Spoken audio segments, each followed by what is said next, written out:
आज हम महाभारत के अंतिम पड़ाव पर हैं। कल की कथा में क्या हुआ? हस्तिनापुर में संधि संदेश भिजवाया गया एक ब्राह्मण के द्वारा। महाराज द्रुपद के वो ब्राह्मण थे, उनके यहाँ से संधि संदेश भिजवाया गया। उन्होंने महाराज धृतराष्ट्र को अच्छे से समझाया। संधि संदेश महाराज धृतराष्ट्र ने मान्य कर लिया था, दुर्योधन नहीं माना। महाराज धृतराष्ट्र ने विनती की कि श्री कृष्ण को मध्यस्थी के लिए भेजा जाए। भगवान श्री कृष्ण मध्यस्थी के लिए आए। उन्होंने दुर्योधन को बहुत तरह से समझाया, महाराज धृतराष्ट्र को समझाया। उन्होंने कहा, महाराज धृतराष्ट्र अपने पुत्रों को सीमा में रखिए, मर्यादा में रखिए। एक सीमा में अगर वो रहेंगे तो ये जनहन, वित्त हानि, भीषण नरसंहार और ये युद्ध नहीं होगा। किंतु महाराज धृतराष्ट्र के मना करने पर भी भीष्म पितामह, कृपाचार्य, गुरु द्रोणाचार्य, महात्मा विदुर सबके समझाने पर भी दुर्योधन ने कहा, 5 गांव नहीं, 1 गांव भी नहीं, सुई के नोक के बराबर भी मैं भाग पांडवों को देने के लिए तैयार नहीं हूँ। आधा राज्य तो क्या, 1 गांव तो क्या, सुई की नोक के बराबर भी मैं पांडवों को देने के लिए तैयार नहीं हूँ। युद्ध होगा तो मुझे मान्य है। युद्ध भूमि पे आते ही अर्जुन हताश हो गया, गांडीव उसके हाथ से छूट गया, विषाद योग प्रारंभ हुआ और यहाँ पर भगवत गीता का उदय हुआ है। भगवान श्री कृष्ण ने अर्जुन को बहुत सुंदर ज्ञान की बातें बताई, दिव्य संदेश दिया और उन्होंने कहा कि इस संसार में जो लोग आए हैं इनके अनेक जन्म हो चुके हैं और तुम्हारे भी अनेक जन्म हो चुके हैं। जिनको तुम मारने जा रहे हो पहले से भी मरे हुए हैं, इसलिए माया के वशीभूत होकर किसी भी बात का शोक मत करो, धनुष उठाओ। उन्होंने अपनी दिव्य विभूतियाँ बताई, अपना विश्वरूप दर्शन कराया, जिसमें असंख्य लोग एक ओर से मृत्यु के मुख में जा रहे थे, एक ओर से जन्म लेकर पृथ्वी पर आ रहे थे। विश्वरूप दर्शन कराया, अर्जुन का सारा विषाद मिट गया और वो अज्ञान से दूर होकर ज्ञान का प्रज्वलित तेज उसके मस्तिष्क में समाहित हुआ और अर्जुन युद्ध के लिए आरूढ़ हुआ। सबसे पहले भीष्म पितामह का पतन कल की कथा में हमने सुना था। भीष्म पितामह का पतन कौरवों के लिए सबसे बड़ी पराजय थी।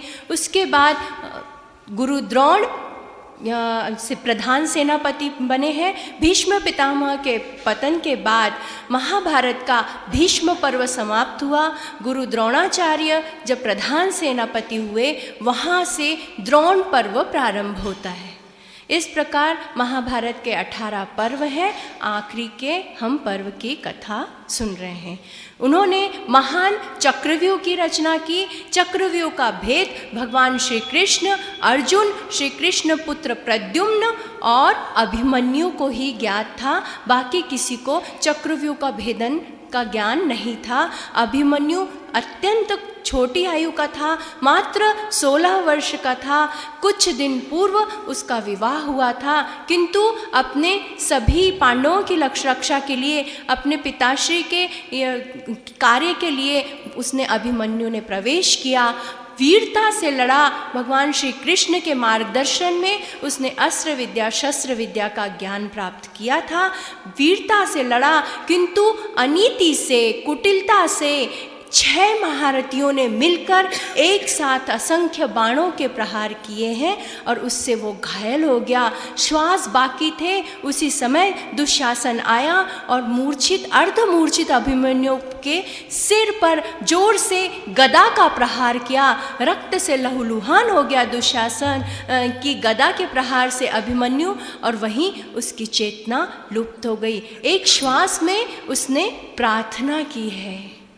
उसने प्रार्थना की है, पिताश्री मैं इस संसार से जा रहा हूँ, किंतु सारा संसार मुझे दोषी ना कहे, मुझे क्षमा कीजिए पिताश्री। मैं चक्रव्यूह में प्रवेश करने का ज्ञान प्राप्त कर चुका था, किंतु यहाँ से निकलने का ज्ञान आपने नहीं दिया था। माता निद्राधीन होने के कारण आपने वही ज्ञान मुझे दिया था, इसलिए मैंने प्रवेश किया। अपनी निष्ठा से, पूरी वीरता से मैंने सामना किया, पर इन सभियों ने मुझसे अधर्म से युद्ध किया और मुझे नीति से नहीं अनीति से मारा है। भगवान श्री कृष्ण का नाम स्मरण किया और अभिमन्यु ने कहा, मामा श्री, मैंने कुछ भी अनीति का नहीं किया, कुछ भी अधर्म नहीं किया, बहुत वीरता से मैंने सामना किया है, इसलिए कोई भी दोष मुझे ना लगे, मुझे क्षमा करें। आखिरी के युद्ध तक मैं सामना नहीं कर पाया। हाथ जोड़कर उसने भगवान श्री कृष्ण का नाम स्मरण किया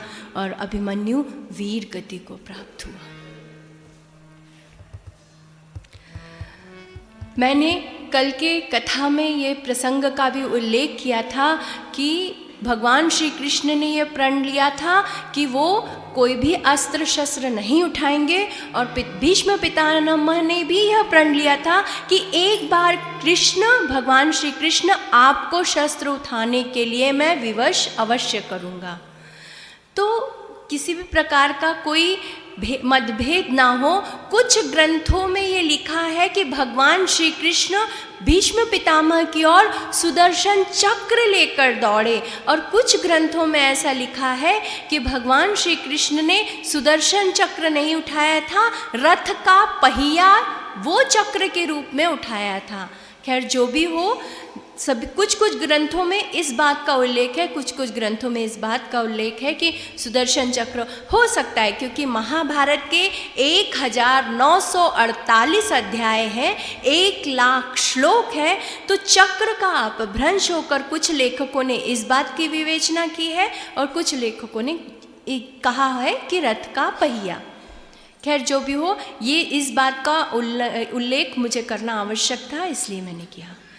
जयद्रथ जैसे ही भीमसेन ने देखा कि सब नरसंहार हो रहा है, अनीति से अभिमन्यु को मारा जा रहा है, तो भीमसेन आगे बढ़े कि मैं जाकर प्रवेश करके अभिमन्यु को किसी तरह बचा लूं। और उसी समय जयद्रथ कौन था?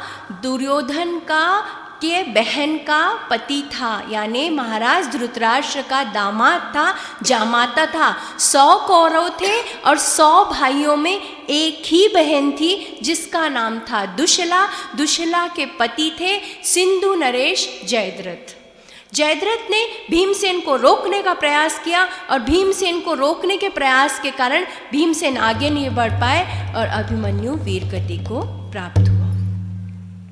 अभिमन्यु मात्र 16 वर्ष का था।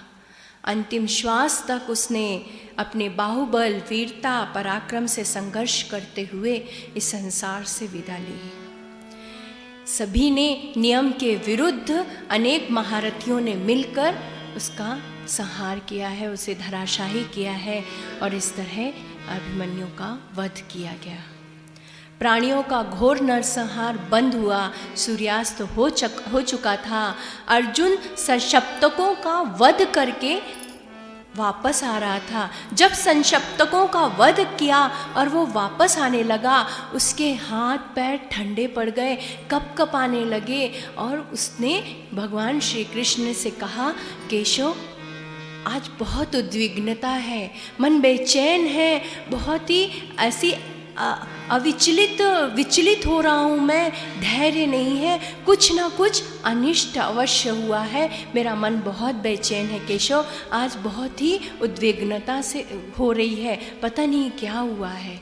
भगवान श्री कृष्ण ने कहा, धैर्य रखो अर्जुन, कुछ भी अनिष्ट नहीं हुआ है, तुम्हारे सभी भाई सुरक्षित हैं। और जैसे ही रथ रुका है, सूर्यास्त हो चुका है था, जैसे ही रथ रुका और रथ रुकते साथ उन्होंने, अर्जुन ने कैसा दृश्य देखा? आनंद रहित श्रीहीन सारा दृश्य देखा। तो अर्जुन ने कहा, माधव मैंने आपको पहले ही कहा था कि कुछ ना कुछ अनिष्ट हुआ है, मेरा हृदय काँप रहा है, पता नहीं क्या हुआ है। और जैसे ही अंदर शिविर में गए, सभी लोग विलाप कर रहे थे, रुदन कर रहे थे, धर्मराज युधिष्ठिर बिलक कर रो रहे थे। वैसा भीषण दृश्य देखा, इतनी भयानक दशा देखी अभिमन्यु की, असंख्य बाणों से इसका पूरा शरीर रक्त से लथपथ, भीषण प्रहार सिर पर। अर्जुन घबराया, कांपने लगा। धर्मराज युधिष्ठिर उठे, रोने लगे, अर्जुन क्षमा करो, हमने बहुत प्रयास किया अभिमन्यु को रोकने का, किंतु अभिमन्यु नहीं रुका। भीमसेन ने कहा कि मैं तो चाह रहा था, किंतु सिंधु नरेश जयद्रथ ने मुझे रोक लिया और इसलिए मैं अंदर अभिमन्यु को बचा न सका। और जयद्रथ जब अभिमन्यु धराशायी होकर नीचे गिरा, जयद्रथ युद्ध भूमि में आया, अपने पैरों से अभिमन्यु का शव उसने लात मारकर सरकाया है। इतना भयानक कार्य उसने किया है, और अगर वो रोकता नहीं तो शायद मैं अभिमन्यु के प्राण बचा सकता। भीमसेन ने कहा, मुझे क्षमा करो। सिंधु नरेश जयद्रथ, अर्जुन ने कहा, सिंधु नरेश जयद्रथ, मैं प्रतिज्ञा करता हूं, कल सूर्यास्त से पूर्व मैं तुम्हारा वध नहीं कर दूंगा, तो मैं अपने आप को अग्नि में प्रवेश कर दूंगा। इतनी भीषण प्रतिज्ञा अर्जुन ने कर ली। यहां कौरवों को जब पता चला कि अर्जुन ने ये भीषण प्रतिज्ञा कर ली है और सभी को ये बात ज्ञात हुई, सिंधु नरेश जयद्रथ ने कहा, मैं कल युद्ध भूमि में नहीं जाऊंगा। प्रधान सेनापति गुरु द्रोणाचार्य ने समझाया कि जयद्रथ बिल्कुल निश्चिंत रहो, तुम्हारे साथ सभी महारथी होंगे, दुर्योधन, दुशासन, कर्ण, मैं स्वयं तुम्हारे साथ रहूँगा, बिल्कुल निश्चिंत रहो। और हम पूर्ण प्रयास करेंगे कि कल तुम अर्जुन के सामने प्रत्यक्ष ना हो, मुझ पर विश्वास रखो, हम पूर्ण प्रयास करेंगे कि कल सूर्यास्त तक तुम अर्जुन के सामने प्रत्यक्ष ना हो। इस प्रकार के भाषण से जयद्रथ को थोड़ा धैर्य आया और वह युद्ध भूमि में आया। उसकी ये भीषण प्रतिज्ञा, महारथी अर्जुन की इस भीषण प्रतिज्ञा से समस्त कौरव सेना में भय का वातावरण था। दूसरे दिन सुबह सब कुछ करके, सुबह जब युद्ध प्रारंभ होने वाला था, अर्जुन रथ पर आरूढ़ हुए। भगवान श्री कृष्ण ने कहा, पार्थ, कितनी सहजता से तुमने ये भीषण प्रतिज्ञा कर ली, एक बार मुझसे सलाह लेने का भी कोई कार्य नहीं था। धर्मराज युधिष्ठिर से कोई सलाह ले लेते, तुमने किसी से सलाह नहीं की, कोई समझौता, बातचीत नहीं, वार्तालाप नहीं, और तुमने भीषण प्रतिज्ञा ले ली। कोई आवश्यकता नहीं थी तुम्हें किसी से सलाह लेने की। विचार मशवरा कुछ तो ऐसा होता है।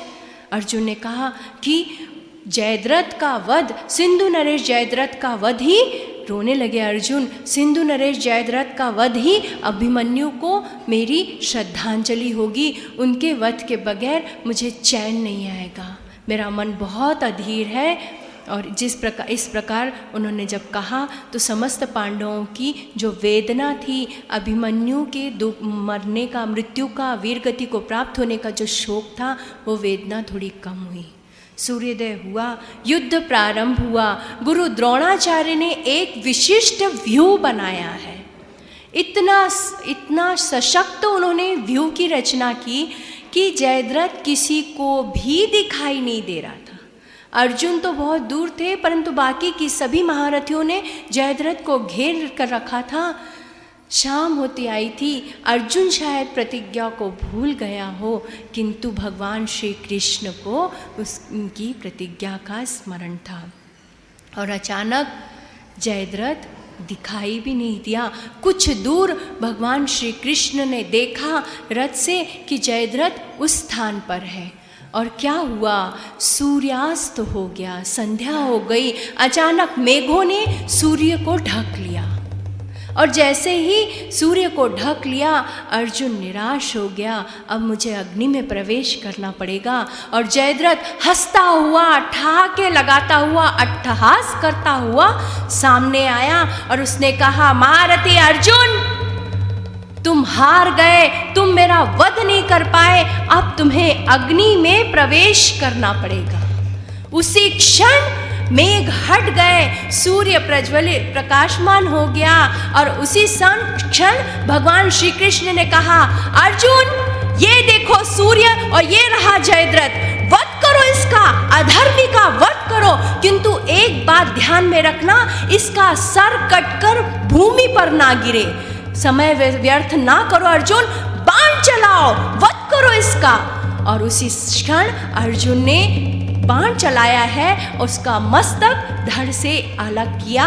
वहाँ एक स्थान पर राजा वृद्धक्षत्र इस तरह से हाथ रखकर संध्या कर रहे थे। उनकी गोद में इसका मुख गिरा और वो खड़े हुए, उसका मुख गिरकर भूमि पर गिरा और उनके 100 टुकड़े हो गए।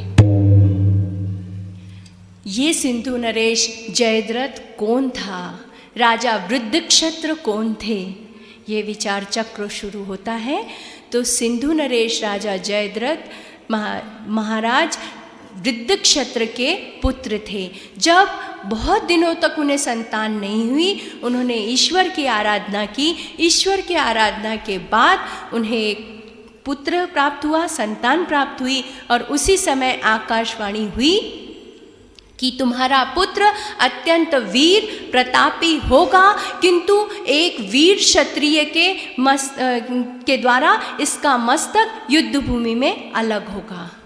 पुत्र प्रेम के वशीभूत होकर राजा वृद्धक्षत्र ने ये कह दिया, ये वाणी कह दी कि जिसके हाथों उसका मस्तक भूमि पर गिरेगा उसके 100 टुकड़े हो जाएं। और उसी क्षण ये वाणी को सिद्ध करने के लिए भगवान श्री कृष्ण ने ये बताया, अर्जुन ध्यान रहे उसका मस्तक भूमि पर ना कर गिरे, अन्यथा तुम्हारे 100 टुकड़े हो जाएंगे। और वो गिरा है मुख स्वयं उनके पिता की गोद में। पिता की गोद से वो भूमि पर गिरा और राजा वृद्धक्षत्र की वाणी वहीं सिद्ध हो गई। और जिन्होंने ये वाणी कही थी, ये वाणी उन्हीं पर लागू हुई और उन्हीं के शरीर के 100 टुकड़े हो गए। इस प्रकार सिंधु नरेश जयद्रथ का वध हुआ। ईश्वरी हमें मारने वाला है, ईश्वरी हमें बचाने वाला है, वही हमारे कर्णधार है। कभी भी उनके अस्तित्व को नहीं भुलाना चाहिए।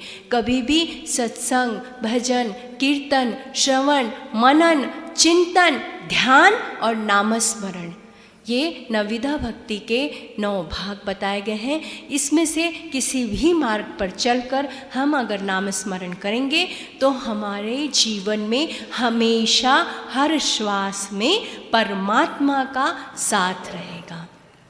और यही परमात्मा का साथ हमें अंतिम क्षणों में ये स्मृति दिलाएगा कि ईश्वर ही सर्वोपरि है और ये संसार केवल माया का संसार है। यहाँ पर हम किसी के वशीभूत होने नहीं आए हैं, हमें एक सुंदर और श्रेष्ठ भूमिका निभानी है। इस भूमिका के बाद हमें इस संसार से विदा लेना है, क्योंकि इस संसार में अमर कोई भी नहीं है और सभी को मृत्यु के मुख में जाना है। यही जीवन का सत्य है। सिंधु नरेश जयद्रथ के वध से दुर्योधन को बहुत बहुत ज़्यादा दुख हुआ, क्योंकि अपनी इकलौती बहन के पति का वध था। जीजाजी थे दुर्योधन के, बहुत दुख हुआ और अत्यंत दुख से वो उद्विग्न हो उठा।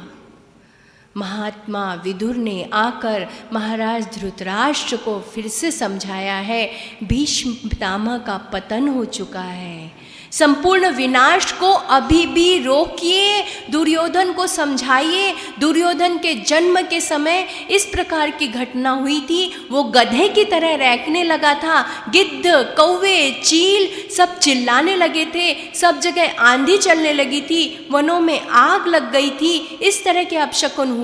सब सिद्ध पुरुष, सिद्ध ऋषि मुनियों ने, सिद्ध महात्माओं ने आपको समझाया था कि इसको त्याग दें, अन्य जो पुत्र हैं उन्हें ग्रहण करें, इसको त्याग दें, अन्यथा ये संपूर्ण हस्तिनापुर का सर्वनाश कर देगा। महाराज अभी भी समझ जाइए, दुर्योधन को समझाइए। अगर वो नहीं मान रहा है तो एक स्थान पर बंदी बनाकर रख लीजिए, उसका त्याग कीजिए, अन्यथा इस सर्वनाश को कोई नहीं रोक सकता।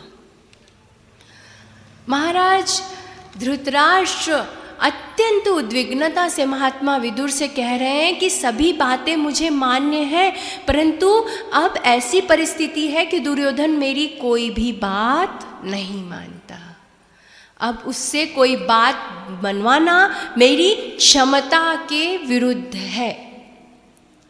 बच्चों पर अंकुश उस समय तक हम लगा सकते हैं जब तक उनके अच्छे बुरे के छोटे बच्चों में संस्कार हम दें और हमारी शक्ति का सही हम प्रयोग करें, उन्हें सही बात के लिए डांटें और समझाएं कि ये गलत है, ये सही है। इस प्रकार के अगर हम संस्कार देते हैं तो बड़े होने पर उनमें आदर का भाव रहता है, प्रेम रहता है और अच्छी और बुरे बातों का फ़र्क, उनमें का अंतर उन्हें समझ में आता है। जब वो निरंकुश हो जाते हैं, बड़े हो जाते हैं और उसके बाद अगर हम कोई भी बात उन्हें समझाना चाहे तो उनकी समझ में नहीं आता। वो स्वयं के स्वार्थ के लिए निरंकुश होकर अपना अहित भी स्वयं कर बैठते हैं और उस समय समझा कर कोई फायदा नहीं होता। दुर्योधन का दोष नहीं था। मैं बारंबार इस बात का उल्लेख इसलिए कर रही हूँ क्योंकि उसका व्यर्थ चिंतन करके आपकी बुद्धि मलिन ना हो।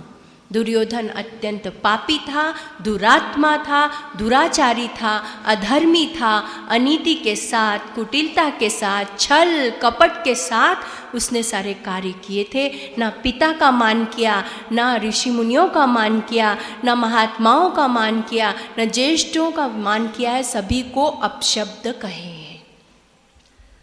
गुरु द्रोणाचार्य जैसी उसके सामने आए, उन्होंने कहा आप ना हमारे साथ युद्ध कर रहे नहीं रहे, हमारे साथ छल कर रहे हैं। अपने गुरु से वो यह बात कहता है दुर्योधन कि आपका शिष्य वात्सल्य प्रेम अर्जुन से है, केवल हमारे पक्ष से आप युद्ध कर रहे हैं, अन्यथा अभी तक जितने भी लोग थे जिन्होंने भी युद्ध किया सबने युद्ध किया और वीर गति को प्राप्त हुए। मतलब आप अब तक आपको वीर गति नहीं मिली है, इसलिए आप हमारे साथ छल कर रहे हैं। जितने लोगों ने निष्ठा से युद्ध किया वो अभी तक वीर गति को प्राप्त हो चुके हैं। आचार्य द्रोणाचार्य से कहा आप पराक्रमी हैं, विद्या संपन्न है, किंतु निष्ठावान नहीं है। आपने मेरे साथ छल किया है, आप मेरे पक्ष से युद्ध कर रहे हैं, किंतु आपका विशेष प्रेम, विशेष वात्सल्य अर्जुन की तरफ है। गुरु द्रोणाचार्य के नेत्रों में अश्रु आ गए। उन्होंने कहा दुर्योधन, शस्त्रों के प्रहार से मेरा शरीर छलनी हो रहा है, इतनी पीड़ा हो रही है उस घात से, और आज तुम मुझे शब्दों के बाण से पीड़ा पहुंचा रहे हो। मैंने कभी भी हस्तिनापुर की निष्ठा, मेरी कभी भी हस्तिनापुर की निष्ठा पर संदेह मत करना दुर्योधन। मैंने पूर्ण निष्ठा से हस्तिनापुर का साथ दिया है। मैंने यहाँ पर रहकर हस्तिनापुर का नमक खाया है। इसकी निष्ठा मैं अपने जीवन के आखिरी श्वास तक निभाऊंगा। मेरी निष्ठा पर संदेह मत करो। सिंधु नरेश जयद्रथ के वध से उद्विग्न था दुर्योधन। खरी खोटी गुरु, स्वयं के गुरु द्रोणाचार्य को उसने सुना दिया और कर्ण ने कहा रुक जाओ दुर्योधन, मित्र रुक जाओ। इसमें द्रोणाचार्य का, सिंधु नरेश जयद्रथ के वध से तुम उद्विग्न हो, किंतु गुरु द्रोणाचार्य का क्या दोष है? अर्जुन वीर योद्धा है, वो वृद्ध है। इस तरह वृद्धों का अपमान मत करो, वो ज्येष्ठ श्रेष्ठ हैं, तुम्हारे गुरु हैं। दुर्योधन ने कहा नहीं मित्र अंगराज कर्ण, अब कुछ नहीं होगा, अब सूर्यास्त के बाद भी युद्ध चलेगा। अब सूर्यास्त के बाद भी युद्ध नहीं रुकेगा, अब सूर्यास्त के बाद भी युद्ध चलेगा। और उसी क्षण दुर्योधन अपनी कुछ सेना की टुकड़ियों को लेकर कहाँ गया है? पांडवों की शिविर की ओर। पांडव निर्धास्त होकर अब सूर्यास्त हो चुका है, किसी भी प्रकार का कोई प्रहार नहीं होगा, निश्चिंत हो गए थे। किंतु जैसे ही बाणों का स्वर सुनाई दिया, पांडव सजग हो गए और संपूर्ण पांडव सेना में हाहाकार मचा दिया है दुर्योधन ने। रात्रि के समय सारी पांडव सेना छिन्न भिन्न होने लगी। इस पतन से रात्रि के समय हम इस सामना कैसे करें, क्योंकि वैसे भी पांडवों की सेना कम थी। दुर्योधन के पास 11 अक्षौहिणी सेना थी, पांडवों के पास 7 अक्षौहिणी सेना थी, और अभी तक बहुत सारे सेनाओं का पतन हो चुका था। बहुत सारे सैनिक जो थे काम हाथी घोड़े रथ पैदल पे, बहुत सारे सैनिक वीरगति को प्राप्त हो चुके थे। और उसी समय सभी जब पांडव उद्विग्न हुए, भगवान श्री कृष्ण ने कहा भीमसेन स्मरण करो अपने पुत्र का। और उसी समय भीमसेन ने अपने पुत्र का स्मरण किया है, घटोत्कच उपस्थित हो। भीमसेन और हिडिंबा का पुत्र था घटोत्कच, जो कि मायावी था, राक्षस था, अत्यंत बलाढ्य बलवान था। और घटोत्कच का जैसे ही स्मरण किया भीमसेन ने, घटोत्कच सामने प्रत्यक्ष था। उसने कहा, आज्ञा दीजिए पिताश्री, क्या करना है? ये सामने का दृश्य तुम देख रहे हो, सामना करो इनका। और सभी ने उसमें भीमसेन, नकुल, सहदेव, धृष्टद्युम्न, घटोत्कच, धर्मराज, युधिष्ठिर सभी ने सामना किया है। पूरी कौरव सेना को छिन्न भिन्न कर दिया। और द्रोणाचार्य तो इतने ज़्यादा दुखी थे, कांटों की तरह दुर्योधन के स्वर उनके कानों में गूंज रहे थे। भीषण प्रहार में द्रोणाचार्य ने इतने लोगों को तहस नहस किया है। उसमें एक राजा शिवी भी थे जो पांडवों का साथ देने के लिए आए थे। द्रोणाचार्य ने उनका मस्तक धड़ से अलग कर दिया। भीमसेन को बहुत क्रोध आया। उन्होंने दुर्योधन के भाई दुर्मद दुष्कर्ण का संहार किया और रणभूमि में प्रचंड गर्जना करता हुआ घटोत्कच, विराट शरीर का जो दैत्य था, उसने प्रवेश किया। ये भीमसेन का पुत्र था और भीमसेन और राक्षसी हिडिंबा का पुत्र था, जिसका उल्लेख मैंने पहली कथा में किया है। और घटोत्कच ने कहा था कि पिताश्री, जब भी आप मेरा स्मरण करेंगे मैं आपके सामने आ जाऊंगा। राजमाता कुंती से कहा था कि पितामही, आप मुझे आशीर्वाद दीजिए और मुझे जो आज्ञा देना है वो दीजिए। राजमाता कुंती ने कहा था, पुत्र, तुम सभी पांडव पुत्रों में से सबसे ज्येष्ठ हो, तो अगर किसी भी प्रकार की संकट की स्थिति पांडवों पर उपस्थित होती है तो तुम्हें वहाँ पर आकर उनका सामना करना है, उस संकट की स्थिति से उन्हें बचाना है। और आज उसका स्मरण हुआ और वो सामने उपस्थित था। जो नसीब में है वो चलकर आएगा और जो नहीं है वो आकर भी चला जाएगा। अगर ज़िंदगी इतनी अच्छी होती तो हम इस दुनिया में रोते रोते नहीं आते। अगर ज़िंदगी इतनी अच्छी होती तो हम इस संसार में रोते रोते नहीं आते। लेकिन एक मीठा सच यह भी है कि अगर ये ज़िंदगी इतनी बुरी होती तो हम जाते जाते लोगों को रुला कर नहीं जाते। इसलिए जीना है तो आज ही जी लें, कल किसने देखा है। ये मनुष्य जन्म अनमोल है, इसको माटी में इसी तरह मिला नहीं देना है। आज मिला है, अगले जन्म में हमें मनुष्य जन्म मिले ना मिले। घटोत्कच अत्यंत भीषण गर्जना करते हुए युद्ध भूमि में आया। महाभारत के अनेक प्रसंग हमें राम कथा के युद्ध भूमि की सारे दृश्य प्रत्यक्ष करते हैं।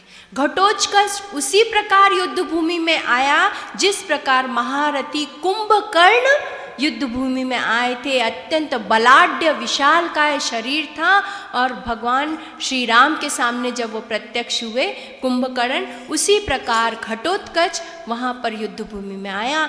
जैसे ही बाणों के प्रहार उस पर होते थे वो ऐसे हाथ से पकड़ता था। अत्यंत विशालकाय, आकाश को छू रहा था उसका शरीर, दिव्य शरीर। और जैसे ही बाण उसके ऊपर प्रहार करते वो बाणों को हाथ से पकड़कर उन्हीं बाणों को जिन्होंने प्रहार किया उनके ऊपर फेंक देता। उन बाणों से वो घायल हो जाते और उनकी वहीं पर मृत्यु हो जाती थी। कुछ भी प्रहार किया जाता था, तलवार, गदा से, किसी भी प्रकार के प्रहार से घटोत्कच का कुछ भी नहीं हो रहा था, टस से मस नहीं हो रहा था। विशाल काय शरीर, इतने बड़े बड़े पैर कि जहाँ वो पैर रखता था उसके पैर के नीचे असंख्य सेना दबकर मर रही थी। ये भीषण नरसंहार से और कौरवों की सेना में हाहाकार मच गया था। ये हाहाकार, ये उद्विग्नता, ये दुख पहली बार भीष्म पितामह जी के पतन के समय हुआ था और ये दूसरी बार था। कौरव सेना भागने लगी, इधर उधर भागने लगी और दुर्योधन ने आकर अंगराज कर्ण से कहा था, अंगराज कर्ण, अपनी देवराज इंद्र ने दी हुई वो अमोघ शक्ति, वो वैजयंती शक्ति का प्रयोग करो। कर्ण ने कहा का मित्र दुर्योधन, वो शक्ति तो मैंने अर्जुन को परास्त करने के लिए, अर्जुन को मृत्यु लोक तक पहुंचाने के लिए मैंने वो शक्ति को संभाल कर रखा है, सुरक्षित रखा है।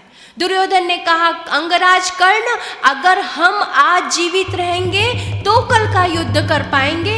इस भीषण नरसंहार में ना तुम जीवित रह पाओगे ना मैं जीवित रह पाऊंगा। मैं तुम्हारा मित्र हूँ, इसलिए मित्रता के नाते मैं तुम्हें आदेश देता हूँ, देवराज इंद्र की वो अमोघ शक्ति, वैजयंती शक्ति का तुम प्रयोग करो।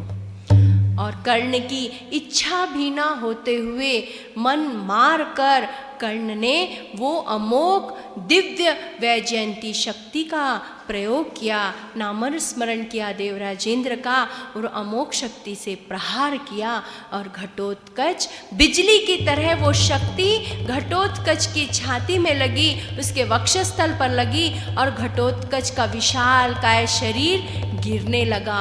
जहाँ गिरने लगा कौरव सेना इधर उधर भागने लगी, और जहाँ पर उसका शरीर गिरा उसके नीचे भी असंख्य सेना दबकर मर गई। इस घटना से सभी पांडव दुखी हुए, किंतु भगवान श्री कृष्ण अत्यंत प्रसन्न थे। पांडव ने कहा, अर्जुन ने कहा, सभी ने कहा कि प्रभु हम सभी उद्विग्न हैं, दुख में हैं। आज पांडवों ने अपना दूसरा पुत्र खोया है और आप अत्यंत प्रसन्न हैं। भगवान श्री कृष्ण ने कहा कि मुझे भी घटोत्कच की मृत्यु का दुख है, किंतु अब अर्जुन की विजय निश्चित है और कर्ण की पराजय निश्चित है, क्योंकि उस शक्ति के द्वारा अर्जुन की विजय होना इसमें थोड़ा सा संदेह था, परंतु अब पांडवों की विजय निश्चित है, अर्जुन सुरक्षित है, कर्ण उसका कुछ भी नहीं बिगाड़ सकता। इस प्रकार घटोत्कच मरते मरते भी पांडवों की जीत और सुरक्षा निश्चित करता हुआ शहीद हो गया। दुर्योधन अत्यंत उद्विग्न था। अभी भी घटोत्कच के जोर जोर से चीत्कार करते हुए स्वर उसके कानों में गूंज रहे थे, कानों में ऐसे तीक्ष्ण वेदना कर रहे थे, और अभी भी युद्ध चालू था। सूर्यास्त होने के बाद भी युद्ध को चालू रखना है, इस प्रकार दुर्योधन ने कहा था, और युद्ध अभी भी चालू था। अहंकार का पर्दा अगर आंखों के सामने आ जाए तो विनाश काल में भी हमें यह नहीं दिखाई देता कि हमारी पराजय है, हमारी हार है। और इस तरह युद्ध शुरू था, और जिसका परिणाम दुर्योधन ने जिस प्रकार का गलत नीति का प्रयोग किया, अनीति का प्रयोग किया, उससे हस्तिनापुर को सभी को क्षति पहुंची और हस्तिनापुर को उसका परिणाम भुगतना पड़ा। दूसरे दिन प्रातः सूर्योदय होते ही शंखनाद की गजर से युद्ध प्रारंभ हुआ। आज द्रोणाचार्य युद्धभूमि में आए और उन्होंने अब सेना के दो भाग किए, एक भाग दुर्योधन के पास रखा और एक भाग वो स्वयं लेकर युद्धभूमि में आए। अर्जुन ने श्री कृष्ण के सारथ्य में अपना रथ दोनों सेना के बीच में से इतने वेग से लिया कि असंख्य कौरव सेना के घोड़े और हाथी घायल हो गए, चीत्कार करने लगे। द्रोणाचार्य अत्यंत कुपित थे, क्योंकि उनका दुर्योधन ने अपमान किया था। आज युद्ध का 17वां दिन था। 18 दिन ये युद्ध चला है, महाभारत के 18 पर्व हैं। आज युद्ध का 17वां दिन था, और नहीं 16वां दिन था, युद्ध का 16वां दिन था। द्रोणाचार्य जी आए और द्रोणाचार्य जैसे ही पांडवों के पक्ष में के सेना में से युद्ध करने लगे, महाराज द्रुपद उनके सामने प्रत्यक्ष थे। द्रोणाचार्य ने भीषण प्रहार किया, और भीषण प्रहार के साथ महाराज द्रुपद को उनकी ये बातें स्मरण हो गई कि द्रोणाचार्य ने अर्जुन के द्वारा मेरा अपमान कराया था। दोनों का आमना सामना हुआ। द्रोणाचार्य जी ने महाराज द्रुपद का रथ छीन भीन कर दिया, उनके सारथी को घायल कर दिया। महाराज विराट उनकी सहायता के लिए आए, और द्रोणाचार्य जी ने एक ही प्रहार में महाराज द्रुपद और महाराज विराट का मस्तक धड़ से अलग करके धराशायी हो गए। द्रुपद पुत्र धृष्टद्युम्न चीत्कार करते हुए सामने आया। उसने कहा, मेरे पिता का वध जिसने किया है उन्हें मैं मारूंगा या मर जाऊंगा। इतना चित्कार करके वो सामने युद्ध भूमि में आया। कौन हारेगा कौन जीतेगा ये बता पाना कठिन था। भीमसेन ने कहा, पिता का वध करने वाले को जीवित करना बिल्कुल भी ठीक नहीं। धृष्टद्युम्न तुम सामने जाओ। और धर्मराज युधिष्ठिर ने कहा था, कर्ण भीम से युद्ध करेगा। सात्यकी दुर्योधन से, सहदेव दुशासन से, इस प्रकार रोज सलाह हो जाती थी और सभी एक दूसरे के विरुद्ध युद्ध में खड़े हो जाते थे। शौर्यशाली वीरों का भयंकर द्वंद्व युद्ध प्रारंभ था। द्रोणाचार्य रणभूमि में भीषण नरसंहार कर रहे थे। उनका इस तरह का रौद्र रूप देखकर भगवान श्री कृष्ण ने कहा था, अर्जुन इन्हें रोकना पड़ेगा, अन्यथा इस विनाश का परिणाम संपूर्ण पांडवों को और पांडव सेना को भुगतना पड़ेगा। अब कुछ न कुछ ऐसा किया जाए कि वो युद्ध में पीछे हो जाए। महारथियों के बाणों की झड़ी लग रही थी। सभी पांडव भयभीत थे। संपूर्ण पांडव सेना भयभीत थी। पांडव द्रोणाचार्य के धनुर्धारियों में सर्वश्रेष्ठ थे। उनकी धनुर्विद्या के भीषण संहार से सभी पांडव भयभीत हुए। भगवान श्री कृष्ण ने कहा कि द्रोणाचार्य जी को रोकना अत्यंत आवश्यक है। अत्यंत अपने पास के किसी का भी मृत्यु का अगर समाचार दे दिया जाए तो गुरु द्रोणाचार्य युद्ध से पीछे हट जाएंगे। उनके पुत्र पर उनका विशेष स्नेह है, अतः ये समाचार गुरु द्रोणाचार्य जी को दिया जाए कि उनके पुत्र अश्वत्थामा का वध हो चुका है।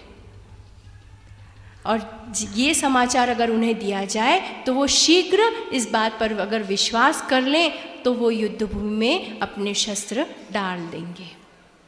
जिस प्रकार भीष्म पितामह ने अपने मृत्यु का वर्णन बताया था, घटना बताई थी कि मेरे सामने अगर शिखंडी आता है तो मैं युद्ध में अपने शस्त्र नहीं उठाऊंगा। भगवान श्री कृष्ण ने कहा, शीघ्र करो।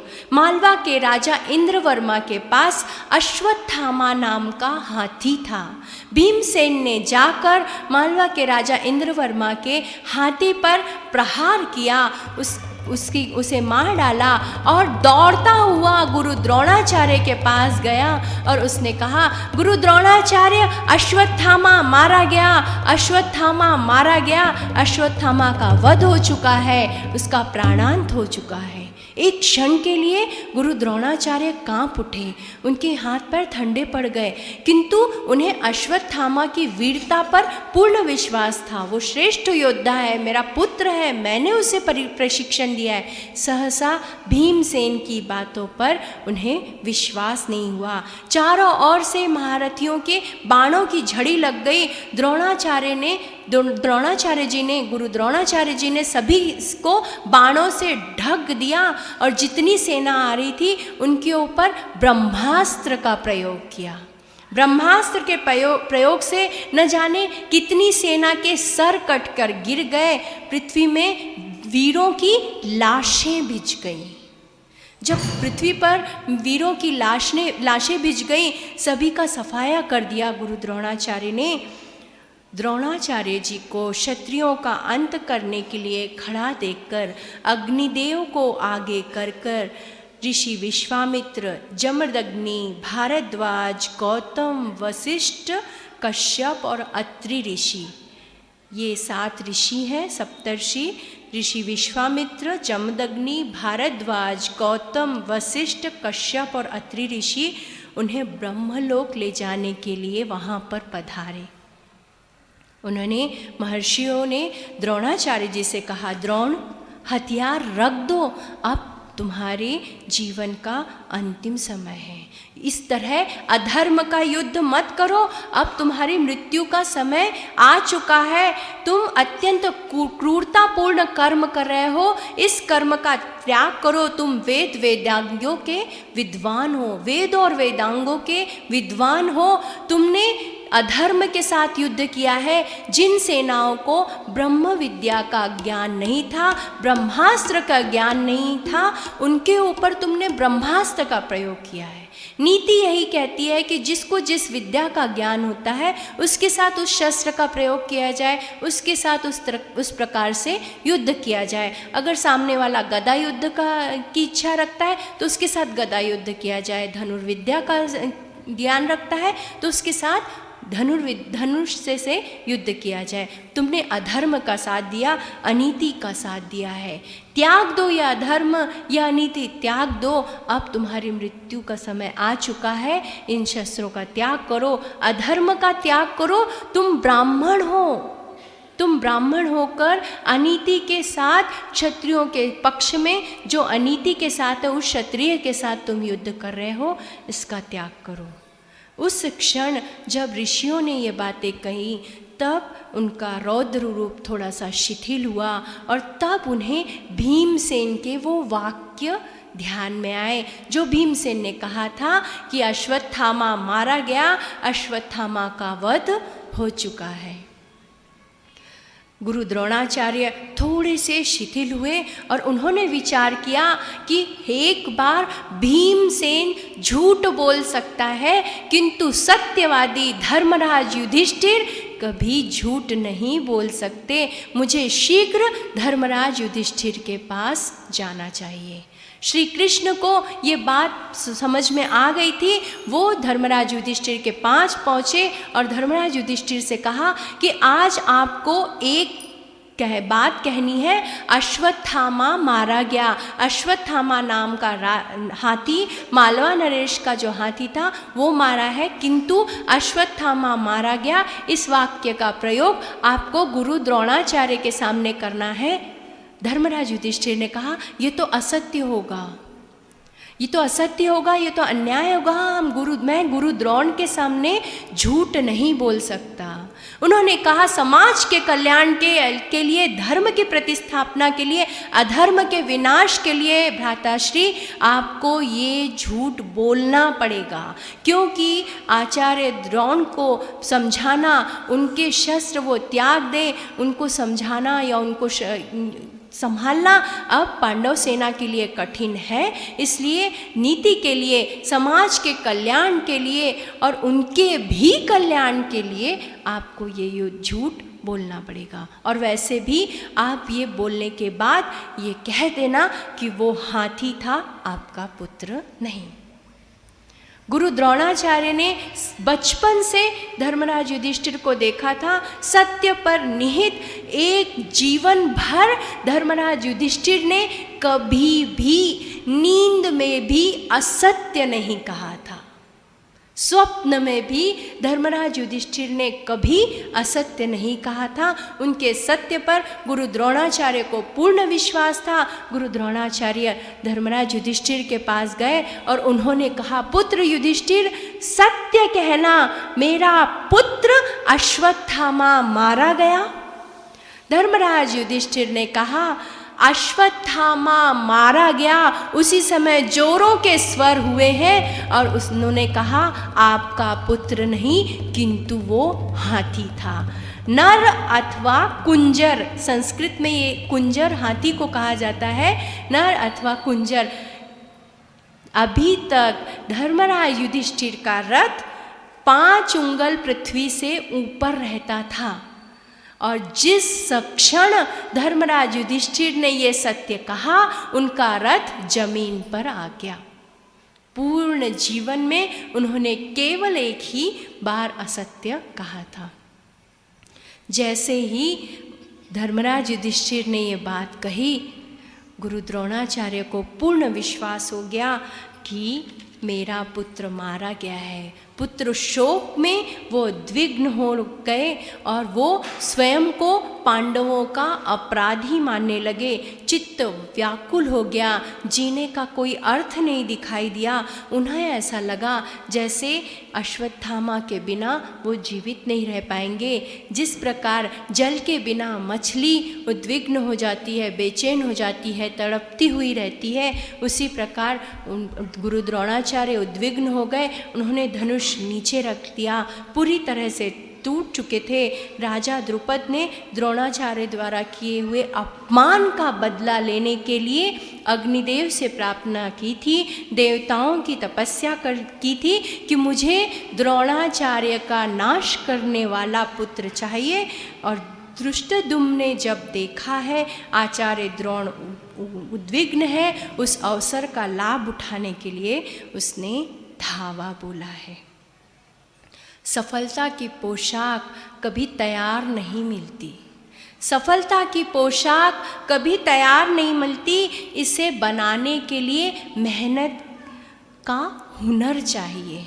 अच्छे और सच्चे रिश्ते ना तो खरीदे जा सकते हैं, ना उधार लिए जा सकते हैं। इसलिए उन लोगों को ज़रूर महत्व दें जो आपको महत्व देते हैं, उन लोगों का सम्मान ज़रूर करें जो आपको सम्मान देते हैं, आपके ऊपर निष्ठा रखते हैं। धृष्टद्युम्न ने एक विजय दिलाने के लिए सुदृढ़ धनुष हाथ में लिया और गुरु द्रोणाचार्य के समक्ष प्रस्तुत हुआ। और जैसे ही उद्विग्न थे गुरु द्रोणाचार्य, उसने जैसे ही धनुष प्रहार किया, वीर योद्धा थे वो सजग हुए। उन्होंने प्रत्युत्तर में बाणों से प्रहार किया कि इस तरह मैं कायरों की तरह उद्विग्न होकर बैठ नहीं सकता। बाणों से प्रहार किया, एक क्षण में उसने भीषण गदा से धृष्टद्युम्न ने प्रहार किया और गुरु द्रोणाचार्य ने युद्ध में धनुष बाण चलाकर उनकी गदा को समाप्त कर दिया। खड्ग से प्रहार किया है धृष्टद्युम्न ने, उस खड्ग को भी समाप्त कर दिया। धृष्टद्युम्न के सारथी को समाप्त कर दिया, रथ को तहस नहस कर दिया। उसी समय धृष्टद्युम्न रथ से नीचे उतरा और दौड़ने लगा गुरु द्रोणाचार्य की ओर। गुरु द्रोणाचार्य प्रहार तो कर रहे थे, मन में पूर्ण रूप से अश्वत्थामा का स्मरण था, मेरा पुत्र मारा गया, मेरा पुत्र मारा गया। उद्विग्न थे। उसी क्षण का फायदा उठाते हुए धृष्टद्युम्न तीव्रता से द्रोणाचार्य के रथ पर आसीन हुआ और जैसे ही वहां पे खड़ा हुआ, पीछे से वो आया और उसी क्षण जैसे ही उसने खड्ग निकाला, अर्जुन कहने ही वाला था, धृष्टद्युम्न रुको, उनका वध मत करो, उन्हें जीवित पकड़ के लाओ। उस वाक्य को सुनने से पहले धृष्टद्युम्न ने उनके बाल पकड़े और मस्तक धड़ से अलग कर दिया। अपने पिता के वध का उसने प्रतिशोध लिया और पांडवों की विजय निश्चित की। फिर द्रोणाचार्य जी के मस्तक को ऊंचा उठाकर उसने पूर्ण कौरव सेना में उद्घोष किया है। धृष्टद्युम्न ने कहा कि ये देखिए तुम्हारे प्रधान सेनापति का मस्तक, मैंने आज इनका वध कर दिया। रक्त से पूर्ण धृष्टद्युम्न के वस्त्र भर गए, रक्त से लथपथ उसके वस्त्र थे। उसका ये रौद्र रूप देखकर कौरव सेना हताश हो गई, सब में खलबली मच गई। एक दिन पूर्व घटोत्कच के वध से कौरव सेना प्रसन्न थी, आज कौरव सेना में खलबली मच गई। इधर उधर भागने लगी, भय से आतंक से इधर उधर भागने लगी। अर्जुन रोने लगे। गुरु द्रोणाचार्य को वो अपने पिता के समान श्रेष्ठ समझते थे। पिता की मृत्यु के बाद भीष्म पितामह और गुरु द्रोणाचार्य ने उन्हें अपने पिता की छत्र छाया दी थी। जितना दुख कौरव सेना को था, उससे कहीं ज़्यादा दुख धर्मराज युधिष्ठिर को और महारथी अर्जुन को हुआ है। धर्मराज युधिष्ठिर को इस बात का दुख हुआ कि आज मैंने गुरु हत्या की, एक असत्य बोलकर मैंने अधर्म किया, गुरु हत्या की है। और महारथी अर्जुन को ये लगा कि आज बहुत बुरा हुआ, ये होना नहीं चाहिए था। भीष्म पितामह को तो हम फिर भी देख सकते हैं, अभी उन्होंने प्राण नहीं त्यागे हैं, किंतु अब हम गुरु द्रोणाचार्य को देख नहीं पाएंगे। उद्विग्नता से, शोक से अत्यंत संतप्त है पांडव। नकुल और सहदेव क्षुब्ध हैं, किंतु भीमसेन धृष्टद्युम्न से हाथ मिलाकर नाच रहे हैं कि अब कौरवों की विजय, कौरवों की पराजय निश्चित है, अब पांडवों की विजय निश्चित है। अब कौरव सेना में कोई भी ऐसा श्रेष्ठ योद्धा नहीं बचा, अब कौरवों को कोई नहीं बचा सकता। ये बात संजय धृतराष्ट्र जी को बता रहे हैं, महाराज धृतराष्ट्र को, और उन्होंने बताया जब द्रोणाचार्य जी को सभी ऋषियों ने ये सब कहा, उनका मन शांत हुआ और उसी समय उन्होंने योग धारणा करके परम ज्ञान स्वरूप भगवान नारायण का स्मरण किया। विशिष्ट विशुद्ध तत्व में वो स्थित हुए, देव देवेश्वर अविनाशी परमात्मा का उन्होंने चिंतन किया। तत्पश्चात शरीर त्याग कर उत्तम गति को प्राप्त हो गए। और ये जो उन्होंने त्याग किया है शरीर का, ये बड़े बड़े संतों के लिए भी दुर्लभ है। जब सूर्य के समान तेजस्वी स्वरूप से वो ऊर्ध्वलोक को जा रहे थे तो सारा आकाश मंडल दिव्य ज्योति से आलोकित था। आचार्य ब्रह्मलोक को जा रहे थे, महात्मा द्रोणाचार्य जब परम धाम को जा रहे थे, तब इस दृश्य को मैंने, अर्थात संजय ने कहा मैंने, कृपाचार्य जी ने, श्री कृष्ण ने, अर्जुन ने और युधिष्ठिर ने ही देखा है, और किसी को ये सत्य ज्ञात नहीं है। अत्यंत सुंदर अलौकिक दिव्य ज्योति प्रकाशित हुई, वो आकाश तत्व की ओर जाने लगी और उनके शरीर के प्राण निकलने के बाद दृष्टद्युम्न ने उनका जो मस्तक है शरीर से अलग किया है। उससे पूर्व उन्होंने ब्रह्म भगवान नारायण में अपना ध्यान लीन करके परमात्म तत्व को प्राप्त कर लिया था। जिस प्रकार भागवत में ये बताया है, महाराज परीक्षित ने पहले ही भगवान विष्णु का स्मरण किया था और उनकी दिव्य ज्योत चली गई थी, उसके बाद तक्षक ने दंश किया था। उसी प्रकार द्रोणाचार्य जी ने अपना स्वरूप ईश्वर तत्व में विलीन कर लिया था। उनकी दिव्य ज्योत आकाश में चली गई थी और उनके प्राण दिव्य ज्योत निकलने के बाद दुष्टदुम्न ने उनका जो मस्तक है धड़ से अलग किया।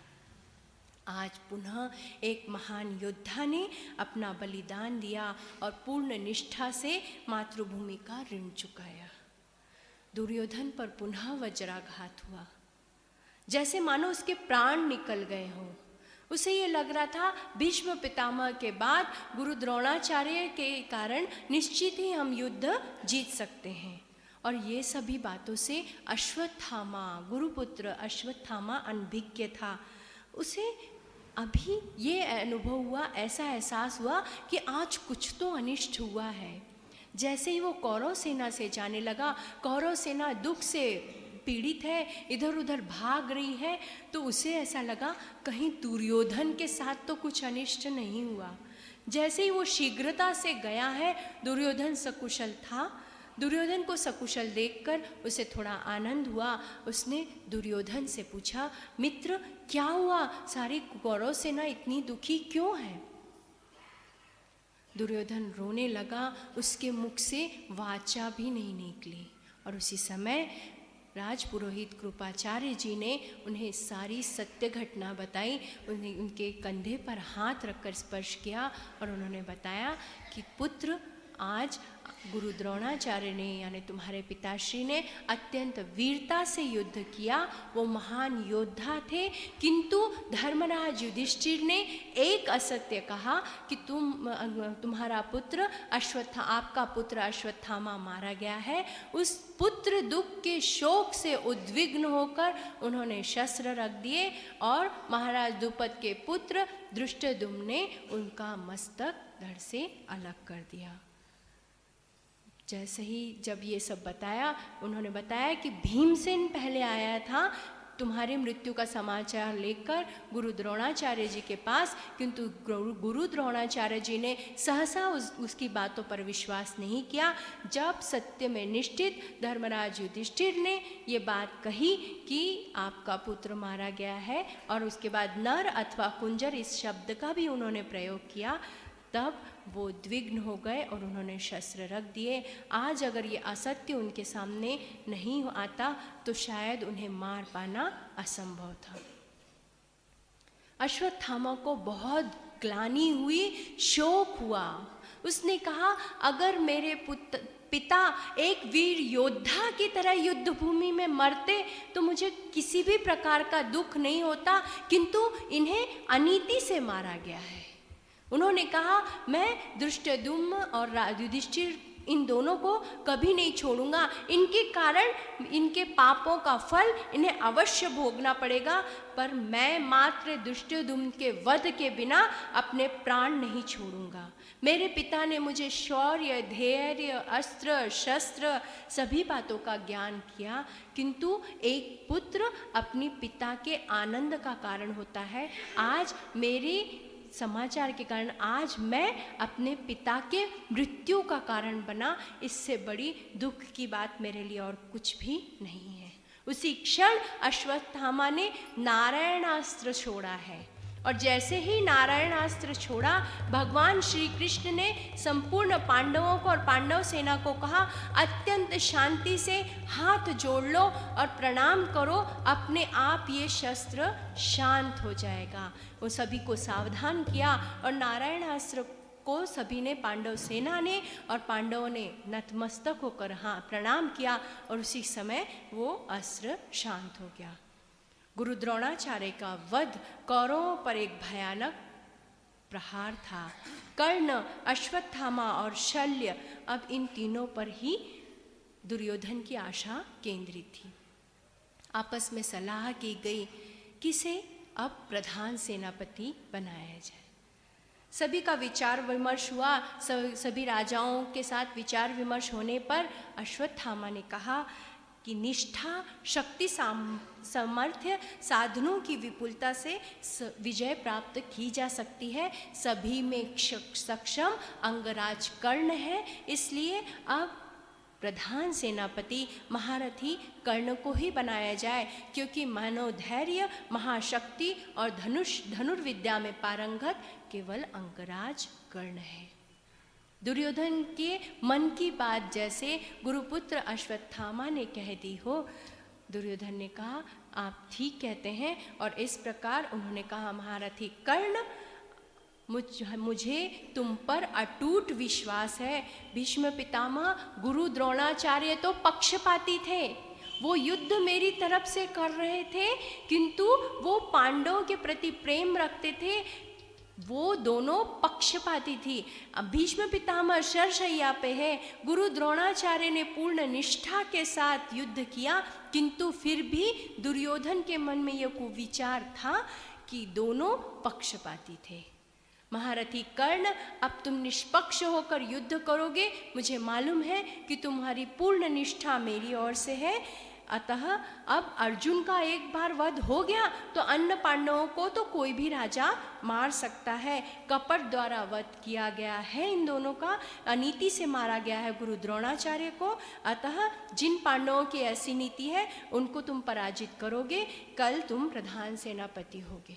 कर्ण ने कहा, आपकी आज्ञा शिरोधार्य मित्र दुर्योधन, मैं अभी कल ही इस प्रधान सेनापति के पद को स्वीकारता हूँ।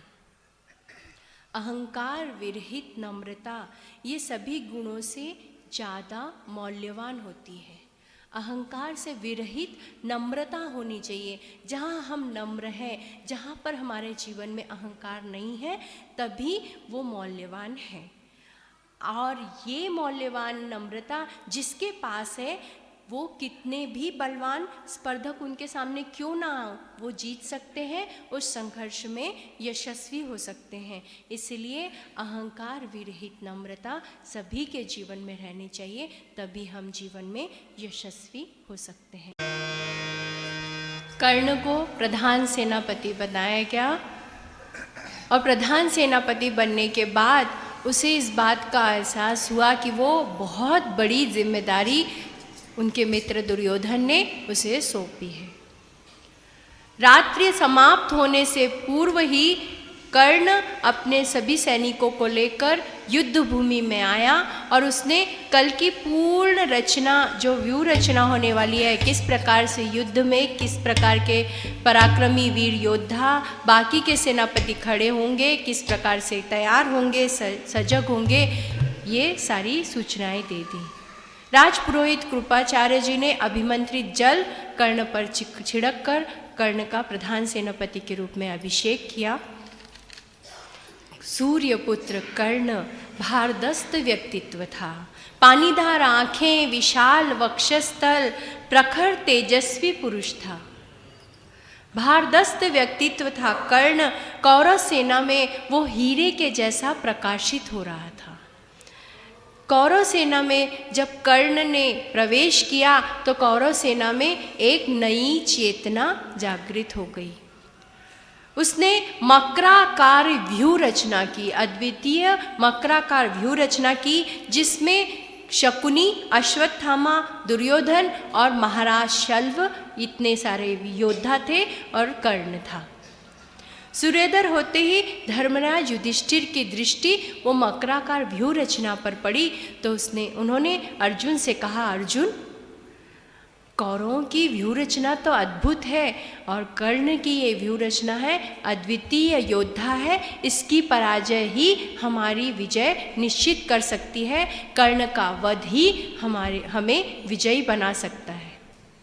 और प्रधान सेनापति अभी भी पांडवों में धृष्टद्युम्न थे। उन्होंने अर्धचंद्राकार व्यू रचना की है। मकराकार व्यू रचना देखकर दुर्योधन को अत्यंत आनंद हुआ, अत्यंत आश्वस्त हुआ और अर्धचंद्राकार व्यू रचना देखकर धर्मराज युधिष्ठिर को भी बहुत आनंद हुआ। इस प्रकार सभी वीर योद्धाओं का घमासान युद्ध हुआ। कर्ण ने जैसे ही प्रवेश किया पांडवों की सेना में, सबसे पहले उसका सामना नकुल से हुआ। नकुल और कर्ण प्रत्यक्ष थे। नकुल ने कहा, तुम ही सारे संघर्ष का मूल कारण हो, अतः आज मैं तुम्हें ही समाप्त कर देता हूँ। कर्ण ने कहा, आज तक मुझे तुम्हारी वीरता देखने की संधि प्राप्त नहीं हुई, चलो आज हम प्रत्यक्ष हैं। और एक बाण में ही नकुल को कर्ण ने घायल कर दिया। दूसरा बाण वो उठा पाता उससे पूर्व कर्ण ने कहा, वीर योद्धा नकुल, मुझे तुम्हें प्राणदंड नहीं देना है। मैंने किसी को वचन दिया है कि मैं किसी और को आहत नहीं करूँगा। राजमाता कुंती को कर्ण ने ये वचन दिया था कि अन्य पांडवों को वो क्षति नहीं पहुँचाएगा। इसलिए कर्ण ने रथ दूसरी ओर मोड़ लिया, नकुल पर पुनः प्रहार नहीं किया और दूसरी ओर मोड़ लिया। और इस प्रकार एक सूक्ष्म अहंकार जो नकुल के मन में आया था वो कि जो बाणों का सामना ना करके छोड़कर, युद्ध भूमि छोड़कर भाग रहा है, किंतु मैंने किसी को वचन दिया है, मैं किसी को भी आहत नहीं करूँगा, मुझे तो केवल अर्जुन का ही वध करना है। फिर भीमसेन ने प्रहार किया है कर्ण पर। कर्ण ने सभी से एक के बाद एक युद्ध किया है। भीमसेन और कर्ण का एक दूसरे के साथ सामना हो रहा है। जब अर्जुन को ये बात ज्ञात हुई कि जो कर्ण है उसने धर्मराज युधिष्ठिर को घायल कर दिया है, और उसी क्षण अर्जुन ने अपना रथ मोड़ लिया धर्मराज युधिष्ठिर की ओर। और जैसे ही अर्जुन ने अपना रथ मोड़ लिया धर्मराज युधिष्ठिर के पास, शिविर में वो जा पहुँचे, उनको हालत में ऐसे अर्धमूर्छित हालत में देखकर उन्हें बहुत दुख हुआ, अर्जुन को बहुत दुख हुआ। और अर्जुन से धर्मराज युधिष्ठिर ने कहा, भीमसेन प्रहार कर रहा है, लड़ रहा है, और आज तुम इसी तरह कायरों की तरह यहाँ पर आ गए और कर्ण का सामना नहीं कर रहे। तुम, वो समस्त कौरव सेना पर प्रहार कर रहा है, यहाँ अपना समय व्यतीत मत करो अर्जुन, शीघ्र जाओ कर्ण का वध करो, शीघ्र जाओ और कर्ण का वध करो, इस तरह समय व्यर्थ मत करो। और इस तरह आपस के वार्तालाप के बाद पुनः रथ निकला है और सूर्यास्त हो गया।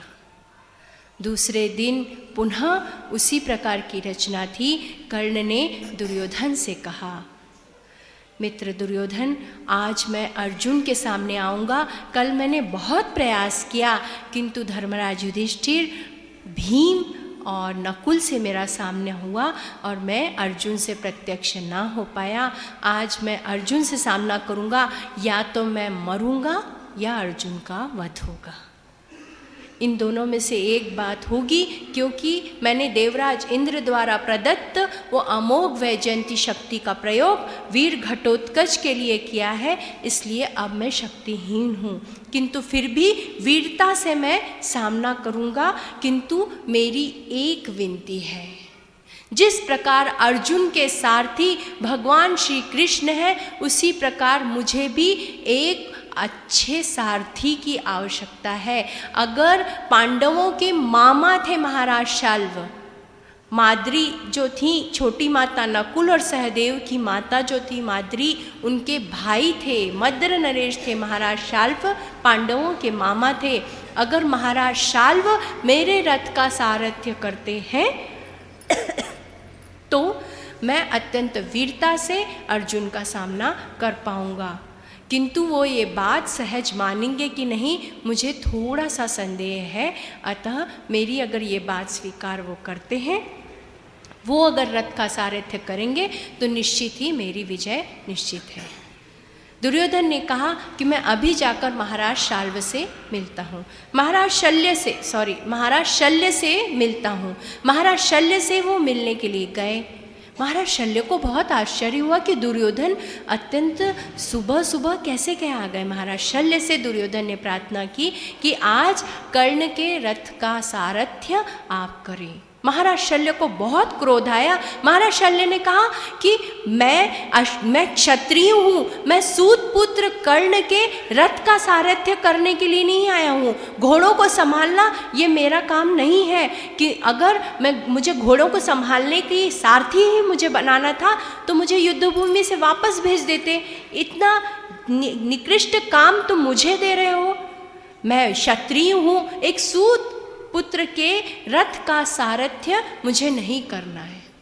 दुर्योधन ने महाराज शल्य को समझाया है कि उसका जन्म सूत घराने में नहीं हुआ, उसका पालन पोषण सूत घराने में हुआ है। मुझे तो वो वीर योद्धा दिखाई देता है, कहीं से वो मुझे मनुष्य भी नहीं दिखाई देता। अत्यंत उच्च देवी शक्ति उसके पास है, वो अत्यंत वीर है। इसलिए अगर आप उसके रथ का सारथ्य करेंगे तो संपूर्ण हस्तिनापुर पर आपका उपकार होगा और मेरे ऊपर आपका उपकार होगा। आप मेरी ये बात मान लीजिए। महाराज शल्य ने उनकी ये बात मान ली और रथ का सारथ्य करने के लिए तैयार हो गए। महाराज शल्य के आश्वासन देने पर कर्ण को बहुत आनंद हुआ।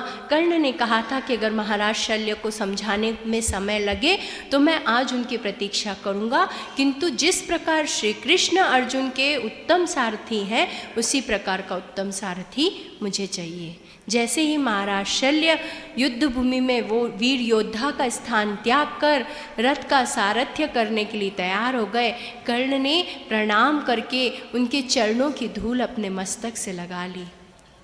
महाराज शल्य ने कहा, अब विलंब मत करो कर्ण, शीघ्र हमें युद्ध भूमि में जाना है। और दुर्गम व्यूह की रचना की है कर्ण ने, और जो रचना थी अत्यंत भीषण थी और पहले जैसे ही कौरव सेना अत्यंत उत्साह के साथ युद्धभूमि में प्रविष्ट हुई। आज कर्ण का केवल एक ही उद्देश्य था, अर्जुन। मेरा सामना केवल अर्जुन से हो, ये मन में निर्धारण करके कर्ण आज युद्धभूमि में आया। और कर्ण और अर्जुन आज प्रत्यक्ष थे। दोनों में भयंकर संग्राम हुआ। अर्जुन के तीव्र बाण से एक बार कर्ण घायल होता, कर्ण के तीव्र बाण से एक बार अर्जुन घायल होता। दोनों वीर योद्धा थे। अर्जुन के एक ही बाण से असंख्य प्रहार होते और कर्ण के एक बाण से भी अगर रथ घायल होता था तो भगवान श्री कृष्ण उसकी प्रशंसा करते थे। वो कहते थे, आह धन्य है कर्ण, धन्य है कर्ण। अर्जुन को एक क्षण के लिए उसने कहा कि भगवान कृष्ण से कहा, केशव मेरे भीषण प्रहार से कर्ण घायल हो रहा है तो आप प्रशंसा नहीं कर रहे, किंतु कर्ण के एक बाण से मुझे अगर थोड़ी सी भी क्षति पहुंच रही है तो आप उसकी प्रशंसा कर रहे हो। भगवान श्री कृष्ण ने कहा, पार्थ उसके साथ कुछ भी नहीं है, उसकी दिव्य शक्ति का भी ह्रास हो चुका है। तुम्हारे रथ के ध्वज पर स्वयं हनुमान जी हैं, रथ के ध्वज पर स्वयं हनुमान जी हैं। रथ का सारथ्य मैं कर रहा हूँ। उसके पास क्या है? उसके पास कुछ भी नहीं है। उसके बाद भी वीर योद्धा की तरह वो एक भी बाण से तुम्हें क्षति पहुंचा रहा है, तो कर्ण धन्य है, महान वीर है, पराक्रमी है। उसके पराक्रम को मैं प्रणाम करता हूँ। ये कर्ण कौन था? भगवान परशुराम का शिष्य था, और भगवान परशुराम का शिष्य होने के साथ साथ उसने अपने शिष्य धर्म का अच्छी तरह से पालन किया था। एक बार भगवान परशुराम ने कर्ण की परीक्षा लेनी चाहिए। भगवान परशुराम ने ये ऐसा नाटक किया कि उन्हें बहुत नींद आ रही है, और वो कर्ण के गोद में सो गए। और कर्ण के गोद में जब सो गए, एक भौरा भृंगुर भ्रमर जिसको कहते हैं, वो आया और वो कर्ण की जांघ को काट कर पूरा अंदर तक घायल कर दिया। अत्यंत पीड़ा हो रही थी कर्ण को, किंतु पीड़ा होने के बाद भी उसने अपनी जो गोदी है जिस पर भगवान परशुराम का मुख रखा हुआ था, उसने हिलाया नहीं। मेरे गुरु की निद्रा भंग होगी। और जब पूरा रक्त से लहूलुहान हो गया, वो रक्त उनके चेहरे पर स्पर्श हुआ भगवान परशुराम के, और वो उठकर खड़े हुए और उन्होंने कहा, तुम ब्राह्मण हो ही नहीं सकते, ब्राह्मणों में इतनी सहनशीलता नहीं होती। तुमने मुझसे झूठ बोलकर शस्त्र विद्या अस्त्र विद्या ली है। तुम कौन हो? पहले अपनी पहचान बताओ। जैसे ही कर्ण ने कहा कि प्रभु गुरुवर मुझे क्षमा करिए, मैं ब्राह्मण नहीं हूँ, मैं महाराज धृतराष्ट्र के सारथी अधिरथ का पुत्र हूँ, सूत पुत्र हूँ। भगवान परशुराम ने कहा, मुझे तुम्हारे जन्म का कोई ज्ञान नहीं है, किंतु तुम क्षत्रिय हो। मेरा अनुमान है कि तुम क्षत्रिय हो, किंतु आज झूठ बोलकर तुमने मुझसे अस्त्र विद्या शस्त्र विद्या ली है। मैं तुम्हें शाप देता हूँ कि तुम युद्ध के समय अपनी सारी विद्या भूल जाओगे, समस्त ज्ञान की जो बातें हैं वो भूल जाओगे। युद्ध के समय रथ का चक्का धरती में फंस जाएगा, उसे तुम निकालने का कितना भी प्रयास करोगे निकल नहीं पाएगा, और उसी समय तुम्हारी मृत्यु हो जाएगी। ऐसा भगवान परशुराम ने शाप दे दिया।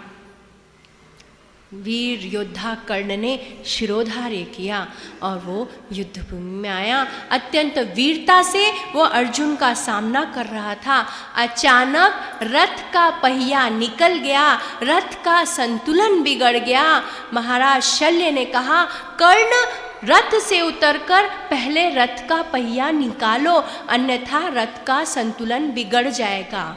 कर्ण ने कहा, अगर मैं युद्ध भूमि में योद्धा की तरह लड़ता नहीं रहूँगा, रथ का पहिया निकालने का काम मेरा नहीं है, ये आपका है, एक सारथी का ये काम है रथ का पहिया निकालने का। महाराज शल्य ने कहा, रथ के घोड़ों को कौन संभालेगा, शीघ्र उठो, विलंब मत करो, शीघ्र उठो, रथ का पहिया तुम निकालो, और रथ का पहिया जब तुम निकालोगे तो शीघ्र तुम अर्जुन का सामना कर पाओगे, अन्यथा रथ का असंतुलन हुआ, बिगड़ा तो उसी क्षण तुम्हारी मृत्यु हो जाएगी।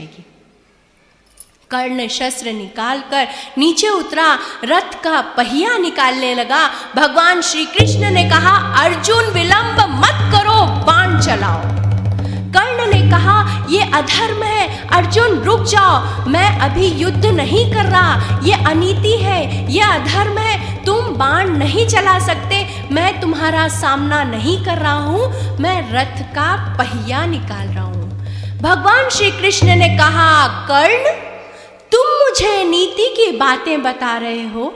जब भरी सभा में द्रौपदी का एक वस्त्र में, जब द्रौपदी थी उसका वस्त्रहरण किया गया था, तब तुमने जो धर्म की बातें की थी। इसके पश्चात वीर योद्धा अभिमन्यु 16 वर्ष का वो योद्धा, उसको 6 महारथियों ने मिलकर मारा, वो तुमने धर्म की बात की थी?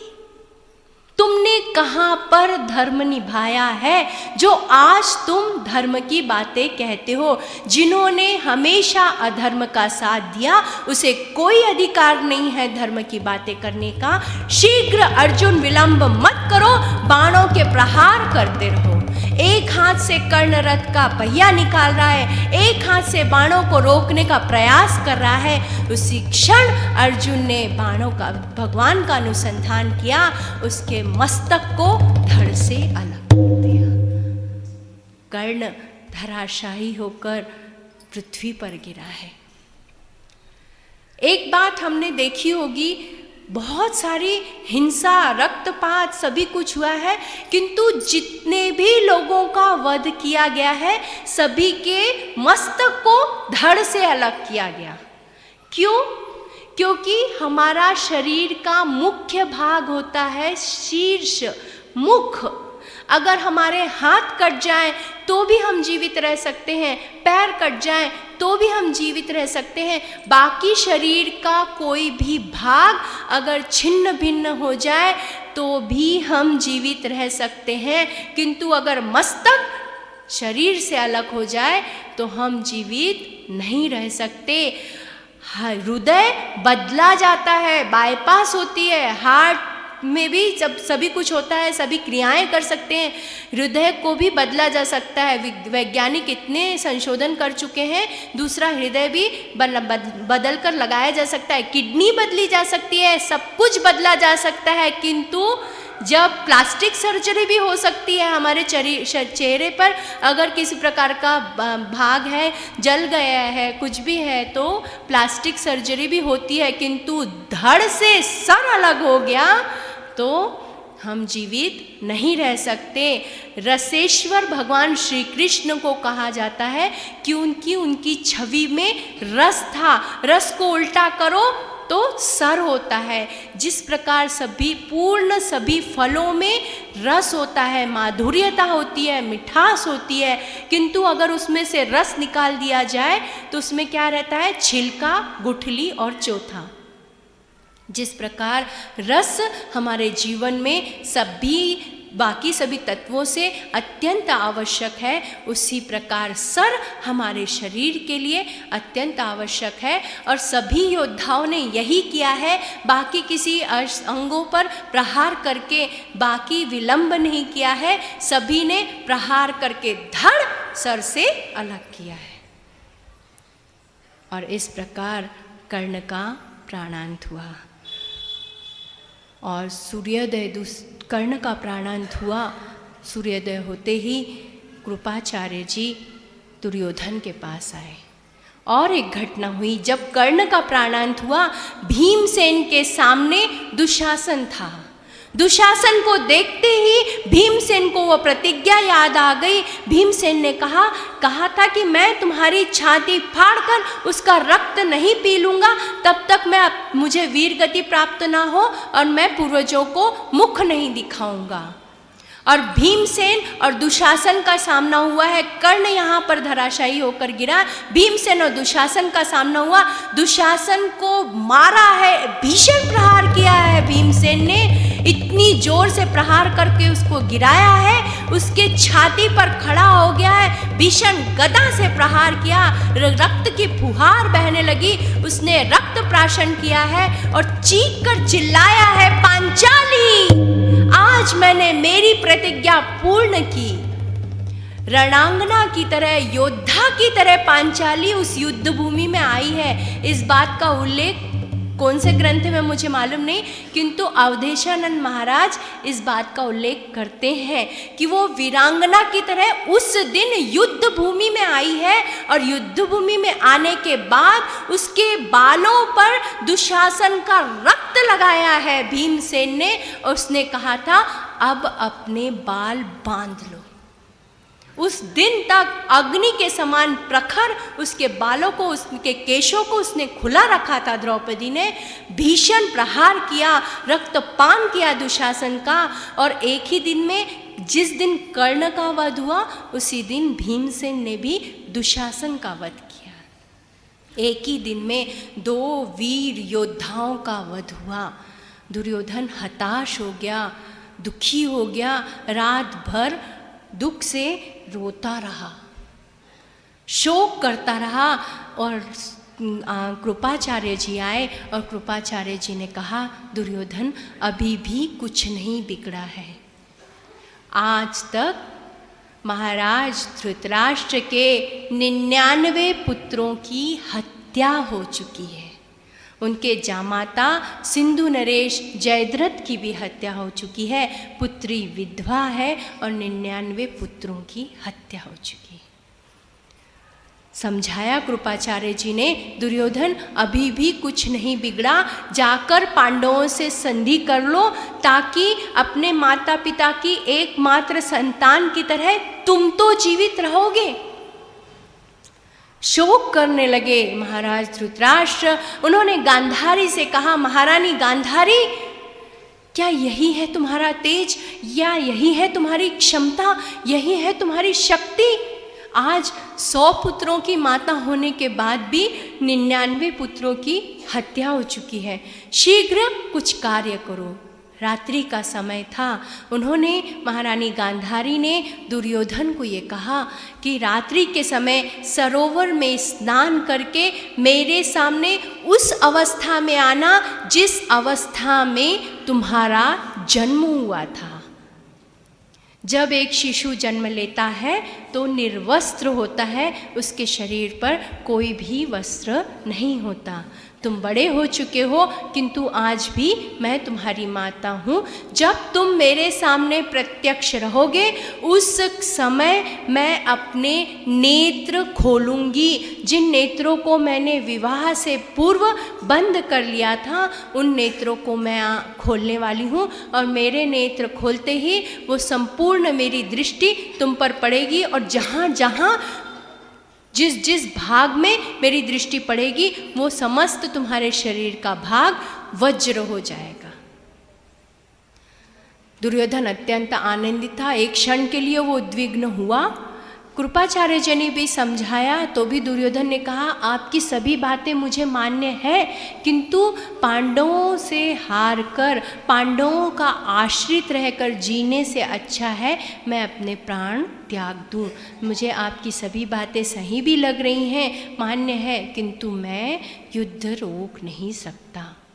जैसे ही राजमाता गांधारी ने कहा कि तुम दिव्य सरोवर से स्नान करके आओ, श्री कृष्ण उद्विग्न हुए। भगवान श्री कृष्ण ने कहा, ये क्या हो जाएगा? और भगवान श्री कृष्ण जैसे ही सरोवर से दुर्योधन स्नान करके निकला है, भगवान श्री कृष्ण को सामने देखकर सकुच आया और अपने हाथों से शरीर के गुप्त अंगों को ढांकने लगा। भगवान श्री कृष्ण ने कहा, तुम छोटे बच्चे हो, इस अवस्था में माता के सामने जाओगे? दुर्योधन ने कहा, भगवान श्री कृष्ण से क्षमा करें, किंतु माता ने यही कहा था। हाँ ठीक है, कहा होगा, किंतु कम से कम अपने गुप्तांगों को पत्तों से ढांक तो लो, उसके बाद चले जाना माता के सामने। इतने बड़े हो, ऐसी अवस्था में जाओगे? जैसे ही भगवान श्री कृष्ण ने उसे कहा, दुर्योधन ने अपने गुप्तांग को पत्तों से ढांक लिया और वो वैसे ही माता गांधारी के सामने खड़ा हो गया। माता गांधारी ने कहा, पुत्र, मैंने जिस प्रकार बताया है तुम उसी अवस्था में हो? दुर्योधन ने कहा, हाँ माँ, आपने जिस प्रकार बताया है मैं उसी अवस्था में हूँ। देखो, मैं नेत्र खोलने के बाद कुछ भी नहीं कर पाऊंगी। मैंने जिस अवस्था में बताया है तुम उस अवस्था में हो। दुर्योधन ने कहा, हाँ माता, आपने जिस प्रकार बताया मैं उसी अवस्था में हूँ। जैसे ही गांधारी ने अपने नेत्र खोले, दिव्य लख प्रकाश निकला है और संपूर्ण दुर्योधन का शरीर वज्र जैसा हो गया। और वो दिव्य प्रकाश पुनः जब लुप्त हुआ और गांधारी के आंखों में विलीन हो गया, उसने देखा कि कुछ भाग दुर्योधन का पत्तों से ढका हुआ है। उन्होंने कहा, मैंने तुमसे 2 बार पूछा पुत्र, तुमने ये क्यों किया? तुमने शरीर के इस भाग को पत्तों से क्यों ढाका? मैं तुम्हारी माता हूँ, मैंने तुमसे कहा था। उसने कहा, ठीक है माता, अभी ये पत्ते निकाल देता हूँ। गांधारी ने कहा, जो हो चुका उसे मैं मिटा नहीं सकती, मैं केवल एक ही बार प्रयोग कर सकती थी। अब तुम्हारा संपूर्ण शरीर वज्र का हो गया है, किंतु तुम्हारी जांघें ये कमज़ोर रहेंगी, ये हमेशा वज्र की नहीं रहेंगी, इसलिए प्रहार करते समय इनका हमेशा ध्यान रखना। और दुर्योधन वहाँ से चला गया। भगवान श्री कृष्ण ने प्रणाम किया। भगवान श्री कृष्ण ने कहा, हे ईश्वर, आज मैंने और एक मन से विचार किया कि आज मैंने और एक झूठ बोला, अधर्म किया है। भगवान श्री कृष्ण ने क्या कहा था? जिस समय भगवान ने अवतार लिया, उन्होंने कहा है कि साम दाम दंड भेद, जिस प्रकार से भी हो मुझे अधर्मियों का नाश करना है, अनीति का विनाश करना है, अधर्मियों को इस संसार से मिटाना है, फिर चाहे किसी भी प्रकार से हो, मुझे यथासंभव प्रयत्न करने पड़ेंगे। दुर्योधन विचलित था, किंतु उसे आनंद था कि उसका संपूर्ण शरीर वज्र का हो गया है। अब किसे प्रधान सेनापति बनाया जाए?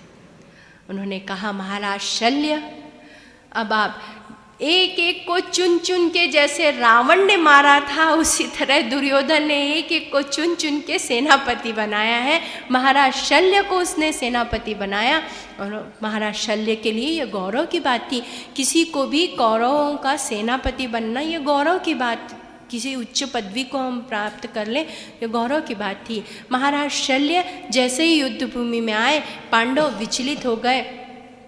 भगवान श्री कृष्ण ने कहा, वो भले ही तुम्हारे मामा हो, किंतु वो अधर्म के साथ हैं, तुम वचन मत भूलो, तुम्हें सामना करना है। धर्मराज युधिष्ठिर और महाराज शल्य प्रत्यक्ष हुए। एक क्षण में धर्मराज दिख नहीं रहा है, वो गया कहाँ है? और जैसे ही सब जन ढूंढने लगे, दुर्योधन ने धीरे से कौरव सेना में पूछा, अब कौन कौन बचा है हमारे इसमें? उसने कहा, कृपाचार्य, अश्वत्थामा और कृतवर्मा। अच्छा ठीक है, 3 जन हैं, ठीक है। उन्होंने कहा कि अश्वत्थामा, कृतवर्मा और कृपाचार्य जी हैं। किसी तरह छुप छुपाता हुआ गया। जैसे ही कौरव सेना ने दुर्योधन को देखा है, कौरव सेना चिल्लाने लगी, दुर्योधन, महाराज दुर्योधन, दुर्योधन, राजकुमार दुर्योधन यहाँ पर है। पांडवों का ध्यान वहाँ पर गया। भीमसेन ने कहा, दुर्योधन, यू कायरों की तरह भाग कर कैसे जा रहे हो? तुम्हें तो युद्ध भूमि में रहना चाहिए। दुर्योधन ने कहा, मैं कायरों की तरह भाग नहीं रहा हूँ, अभी मैं पीड़ा से हूँ। मैंने जीवन भर अपनी मनमानी की है और अंतिम क्षणों में भी अपनी मनमानी करूँगा। आज तक मैंने अपनी सारी बातें मनवाई है, आज भी मनवाऊँगा। और मैं किसी और पांडव से युद्ध करना नहीं चाहता, क्योंकि मैं मल्ल विद्या में निपुण हूँ, सशक्त हूँ। इसलिए भीमसेन, मैं तुम्हें ललकारता हूँ, आज मैं तुमसे ही युद्ध करूँगा। विलंब मत करो और युद्ध करो।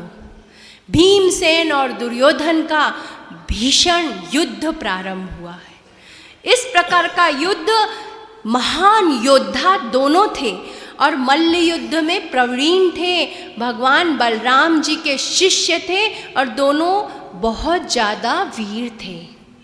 दोनों का युद्ध हुआ और दोनों का युद्ध होते समय भगवान श्री कृष्ण ने भीमसेन के और इशारा करते हुए कहा, भाई भ्राताश्री भीम, आपका यह प्रहार तो अत्यंत प्रशंसनीय है। और उन्होंने जांघ पर हाथ देकर इशारा किया, यह प्रहार तो अत्यंत प्रशंसनीय है। भीमसेन को अपनी उस प्रतिज्ञा का स्मरण हुआ कि मैं तुम्हारी जांघ फाड़ नहीं दूंगा। तुमने कहा था कि द्रौपदी, आओ मेरी गोदी में बैठो, मैं जब तक तुम्हारी जांघ फाड़ नहीं दूंगा, मुझे वीरगति प्राप्त ना हो और मैं पूर्वजों को मुख नहीं दिखाऊंगा।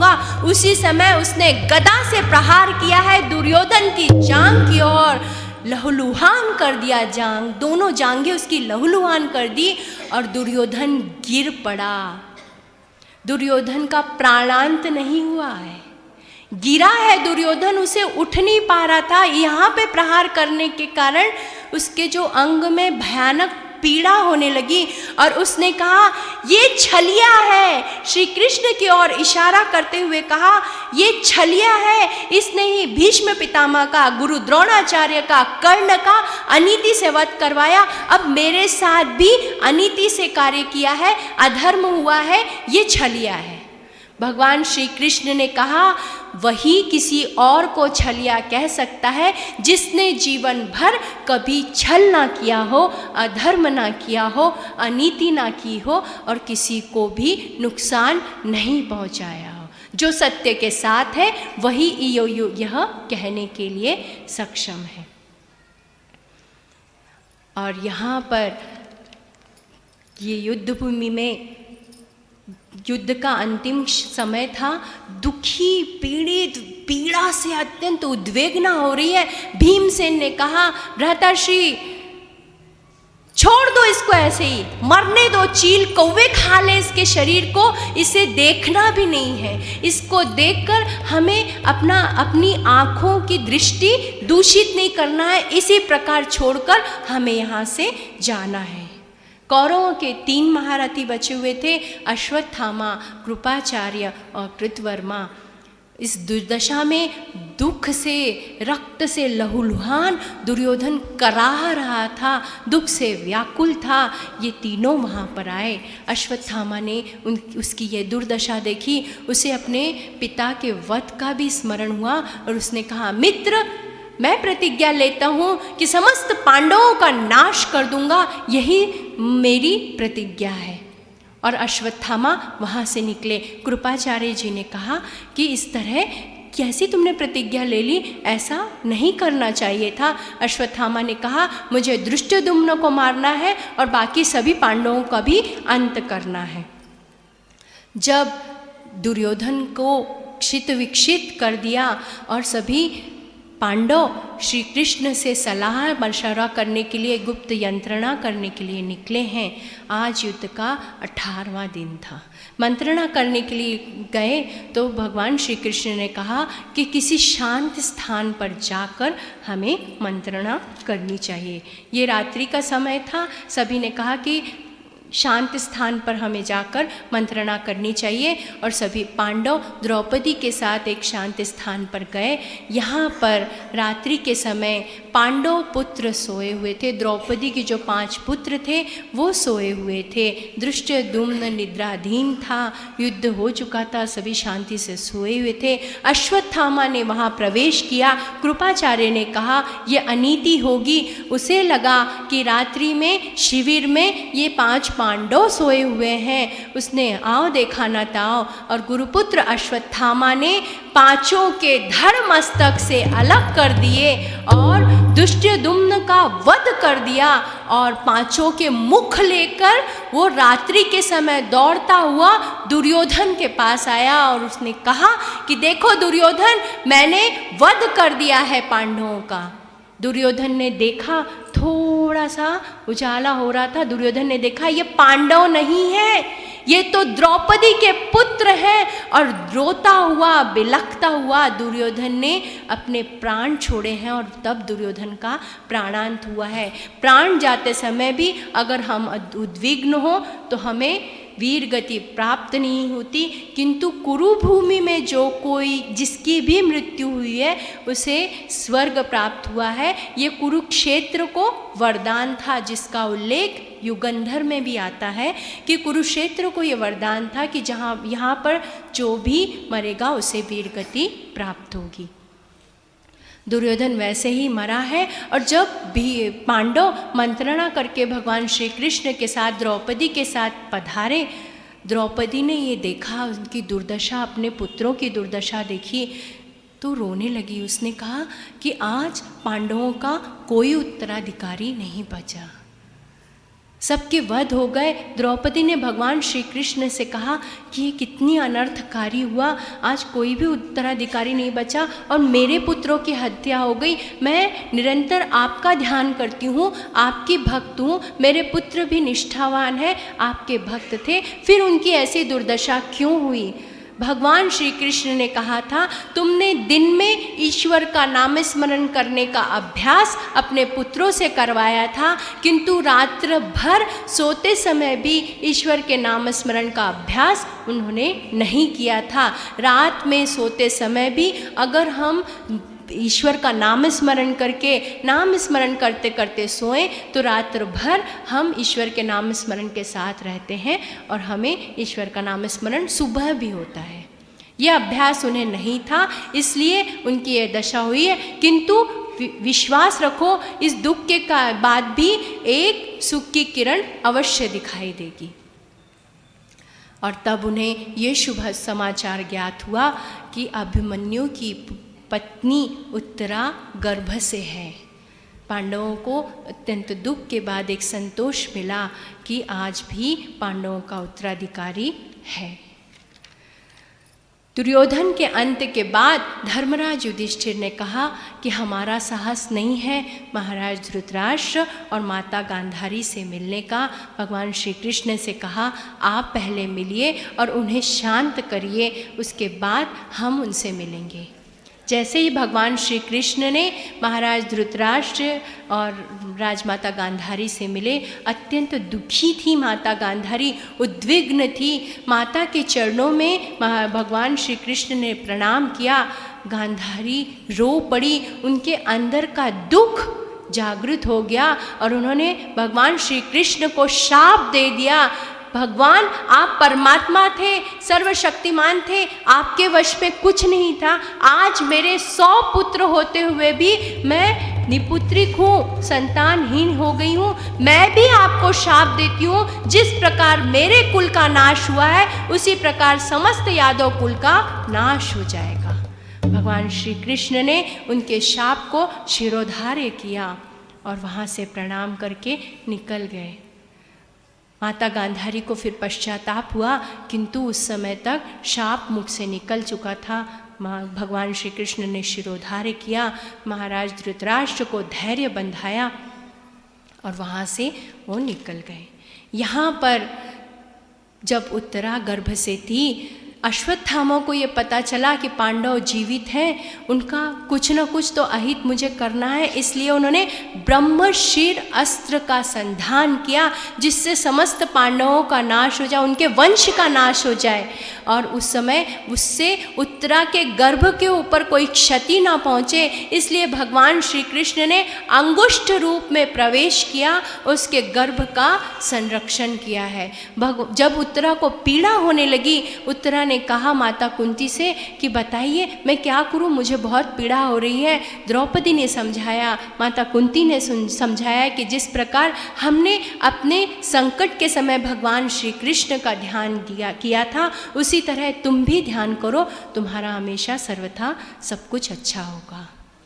उद्विग्न श्री कृष्ण ने ब्रह्मशीर अस्त्र का जब अनुसंधान किया, अश्वत्थामा ने संरक्षण किया और भगवान श्री कृष्ण अश्वत्थामा के सामने आए। इसके लिए तुम्हें दंड अवश्य मिलेगा।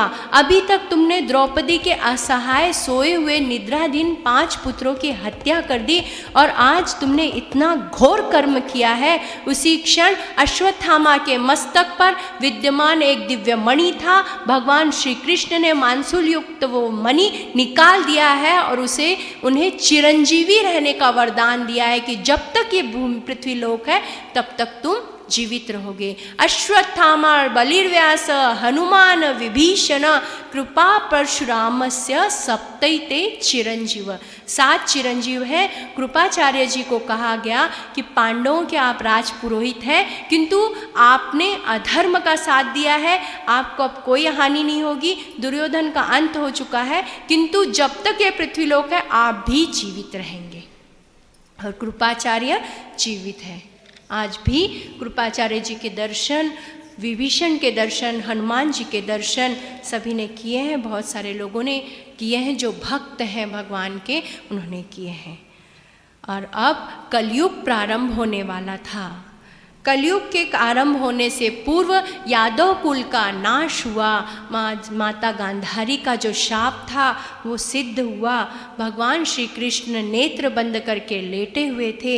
एक जरा नाम का व्याधि आया। उसने भगवान श्री कृष्ण के पैरों को देखकर ऐसा अनुमान लगाया कि वो कोई हरिण है। उसने बाण का अनुसंधान किया, प्रहार किया और इस तरह भगवान श्री कृष्ण भी इसलिए अपने धाम को चले गए। जब भगवान श्री कृष्ण निज धाम को चले गए, पांडवों को ये ज्ञात हुआ तो पांडवों ने भी अब कहा कि अब हमें वैराग्य प्राप्त कर लेना चाहिए, अब हमें इस संसार में नहीं रहना। और पांडवों ने प्रस्थान किया है हिमालय की ओर। उन्होंने उस समय तक उत्तरा प्रसूत हो चुकी थी, परीक्षित का जन्म हो चुका था, थोड़े युवा हो चुके थे। परीक्षित का राज्याभिषेक किया है पांडवों ने और राज्याभिषेक करके उसे हस्तिनापुर का नरेश बनाकर राज्याभिषेक करके पांडव हिमालय की ओर प्रस्थान करने लगे। कुरुक्षेत्र, मैंने कहा कि कुरुक्षेत्र को ये वरदान था कि वहाँ पर जो भी मृत्यु को प्राप्त होगा उसे स्वर्ग की प्राप्ति होगी, किंतु पांडव वस्तुतः ईश्वर के अंश थे, वो जीवित थे और उनमें वो सामर्थ्य था, इसलिए वो हिमालय की ओर गए। सबसे पहले द्रौपदी का पतन हुआ है क्योंकि द्रौपदी का विशेष प्रेम अर्जुन से था। उसके बाद भीमसेन का पतन हुआ क्योंकि भीमसेन ने अति भोजन किया था। अति सर्वत्र वर्जेत, अति भोजन भी शरीर के लिए अच्छा नहीं होता। उसके बाद अर्जुन का पतन हुआ है क्योंकि अर्जुन का द्रौपदी से विशेष प्रेम था। नकुल का पतन हुआ है, उसे अपने सौंदर्य का बहुत अभिमान था। जिसको भी किसी भी चीज़ का कुछ भी थोड़ा सा भी अभिमान हो, वो अभिमान हमारा पतन करता है। सहदेव का फिर पतन हुआ है क्योंकि सहदेव को अपनी दूरदृष्टि का थोड़ा अभिमान था। और इस प्रकार द्रौपदी, अर्जुन, भीम, नकुल और सहदेव का पतन हुआ। धर्मराज युधिष्ठिर स्वर्ग की ओर आगे बढ़ते रहे। जब आगे बढ़ते रहे उनके साथ एक श्वान भी था। धर्मराज युधिष्ठिर जैसे ही स्वर्ग के द्वार पर खड़े हुए, वहाँ पर भगवान यमराज ने कहा कि स्वर्ग में या तो तुम्हें प्रवेश मिलेगा या फिर इस श्वान को, इस कुकुर को, कुत्ते को, दोनों में से किसी एक को प्रवेश मिलेगा। तुम चयन कर लो, तुम अंदर जाना चाहते हो या फिर इसको भेजोगे। धर्मराज युधिष्ठिर ने कहा, इसने मेरे जीवन के अंतिम समय तक, यहाँ तक स्वर्ग के द्वार तक मेरा साथ दिया है, इसलिए हम दोनों को प्रवेश मिलता है तो ठीक है, अन्यथा हम दोनों भी प्रवेश करना नहीं चाहते। और उसी समय वो श्वान का रूपांतरण हो गया है यमदेव के रूप में, यमराज के रूप में रूपांतरण हुआ। और भगवान ने कहा, धर्मराज युधिष्ठिर तुम धन्य हो। और उसी प्रकार दिव्य लोक की प्राप्ति धर्मराज युधिष्ठिर को हुई। धर्मराज युधिष्ठिर ने यमराज को, धर्मदेव को प्रणाम किया। स्वर्ग पहुँचते ही धर्मराज युधिष्ठिर को दिव्य देह की प्राप्ति हुई और वहीं द्रौपदी और अन्य पांडव फिर से एक बार फिर से मिले। यहाँ पर महाभारत की कथा का अंत होता है। महाभारत भागवत से पूर्व की घटित हुई घटना है। महाभारत के साथ द्वापर युग का अंत हुआ है, कलयुग का प्रारंभ हुआ है। मुस्कान हृदय की मधुरता की ओर इशारा करती है और शांति बुद्धि की परिपक्वता की ओर इशारा करती है, और दोनों का होना मनुष्य की संपूर्णता का प्रतीक है। हे आयुष्य हे एक रांगोळीच आहे, किती ठिपक्याची काढायची हे नियतीच्या हातात आहे, आणि पण त्या रांगोळीत किती, कोणते आणि कसे रंग भरायचे हे आपल्या हातात असते। यहाँ पर महाभारत कथा का समापन होता है। महाभारत भागवत से पूर्व की कथा है। यहाँ पर मैं वाणी को विराम देती हूँ। अभी सभी जन जिन्होंने अब तुलसी साथ में लाई है वो सभी तुलसी हाथ में रख लें और आंखें बंद करके नमन करें। काका काका थांबा। हाथ में शीघ्र रखिए, समय बहुत कम है और सभी हाथ में रखकर आंखें बंद करिए और केवल एक ही नाम स्मरण करिए, श्री कृष्णम शरणम मम या श्री कृष्णाय नमः। ये नाम स्मरण करिए और सब तुलसी हाथ में रखकर बैठिए। सभी की आंखें बंद हो, तुलसी हाथ में रखें और सभी की आंखें बंद हो। भगवत गीता के 18 अध्याय हैं। प्रत्येक अध्याय में किस किस बात का उल्लेख हुआ है, अगर उसका श्रवण हम कर लें तो महाभारत के किसी भी प्रकार का दोष हमें नहीं लगेगा। और उसके बाद ये तुलसी पत्र का क्या करना है, ये निर्देश मैं आपको दूंगी। सभी नामस्मरण करें मन ही मन में, श्री कृष्ण शरणम मम। पहिला अध्याय अर्जुन विषाद योग। गीतेच्या पहिल्या अध्यायात अर्जुन विषाद योग आहे। कौरवांच्या बाजूने भीष्म पितामह, गुरु द्रोणाचार्य, कृपाचार्य यांना युद्धासाठी उभे बघून अर्जुनाला मोह झाला। आपल्याच लोकांना युद्धात मारून काय काय पुढे दुष्परिणाम घडतील हे सर्व कृष्णाला सांगून मला नको ते युद्ध, म्हणून त्याने गांडीव धनुष खाली ठेवले व म्हणाला मी युद्ध करणार नाही। हे अध्याय पहिला अर्जुन विषाद योग। अध्याय दुसरा सांख्य योग। तात पुन्हा एकदा अर्जुन श्रीकृष्णांना मी पितामह गुरु ह्यांना कसे मारू, मला धर्म अधर्म कळेनासा झालाय। हे केशवा, मी तुझा शिष्य आहे व तुला पूर्णतः शरण आलो आहो, मी काय करू ते सांग, असे त्यांनी म्हटल्यावर श्रीकृष्णांनी ह्या दुसऱ्या अध्यायात आत्म्याचे अविनाशत्व सांगून शरीर तर नाशवान आहेच, तेव्हा शोक का करतोस असे समजावले आहे। कर्म करताना फलेच्छा न ठेवता समत्व बुद्धीने कर्म करावे असे सांगून 55 ते 72 श्लोकात स्थितप्रज्ञ तमी कसा असतो त्याचे लक्षण काय हे सांगितले आहे। अध्याय तिसरा कर्मयोग आहे, त्याचे लक्षण व क्षत्रिय कर्म काय हे सांगितले आहे। अध्याय चौथा ज्ञान कर्म संन्यास योग, कर्मयोगाचे आचरण कसे श्रेष्ठ असते ते सांगितले आहे। रजोगुणातून उत्पन्न होणारा काम हा वैरी आहे, त्या वैराला तू मारून टाक असे सांगतात। ज्ञानासारखे पवित्र काही नाही, श्रद्धावानला ते लाभते। अश्रद्ध संशयात्मा ह्यांना इहलोकात परलोकातही सुख लाभत नाही। कशा प्रकारे कर्म केले पाहिजे, कर्म अकर्म बनते तेही सांगितले आहे। अध्याय पाचवा कर्मसन्यास योग। ह्यात फक्त कर्मसन्यास योग, त्याचे लक्षण व त्याचे परिणाम ह्याचा उल्लेख केला आहे। अध्याय सहावा आत्मसंयम योग। 6वा अध्यायात योगाबद्दल विवेचन केले आहे। अर्जुनाने विचारले, हे माधवा, मन इतके चंचल असते की वायूलाही थांबवणे जसे अवघड आहे तसे मनाला संयम करणे अवघड आहे।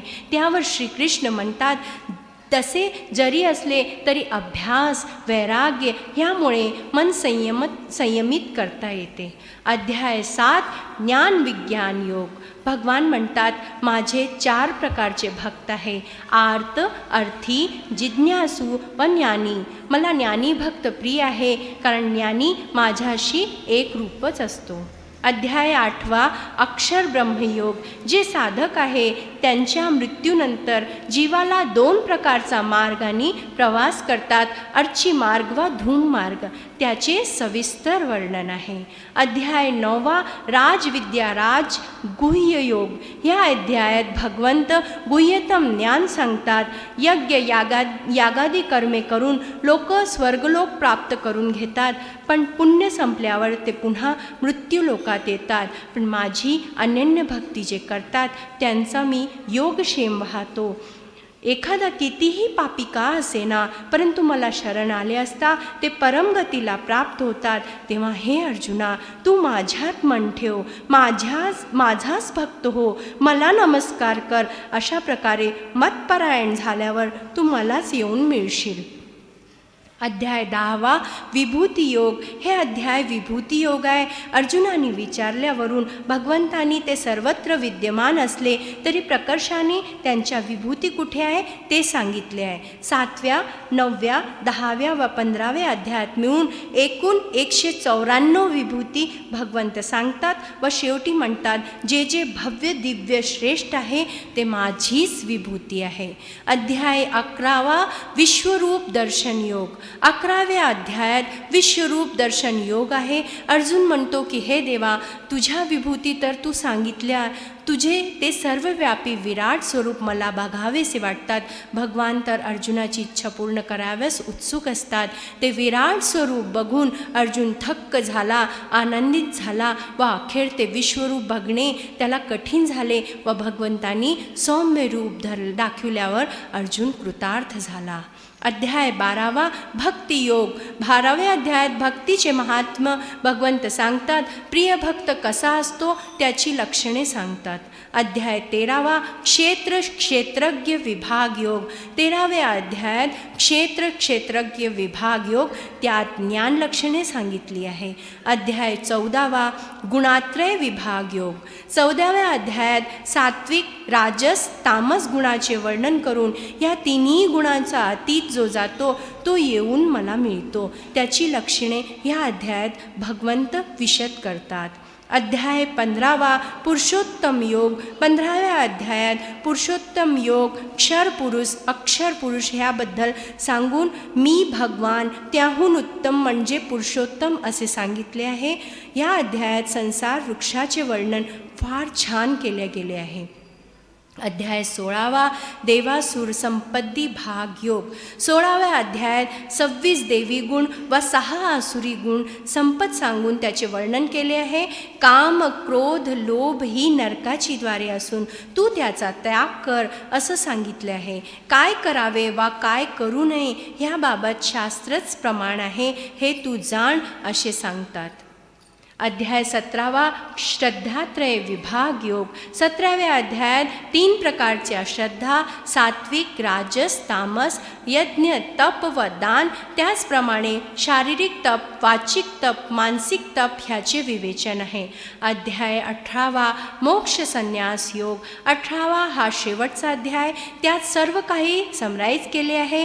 कर्ता, कर्म, बुद्धी, कृती या सर्वांचे 3 प्रकार सांगून ब्राह्मण, क्षत्रिय, वैश्य व शूद्र ह्यांची कर्मे सांगितले आहे. पुन्हा एकदा अर्जुनाला स्वधर्माचरणाबद्दल सांगून तू मला शरण ये, मी तुला सर्व पापातून सोडवेन, शोक करू नको असे म्हणाले आहे. शेवटी गीतेची फलश्रुती सांगून 72व्या श्लोकात विचारतात, तुझा मोह नष्ट झाला का?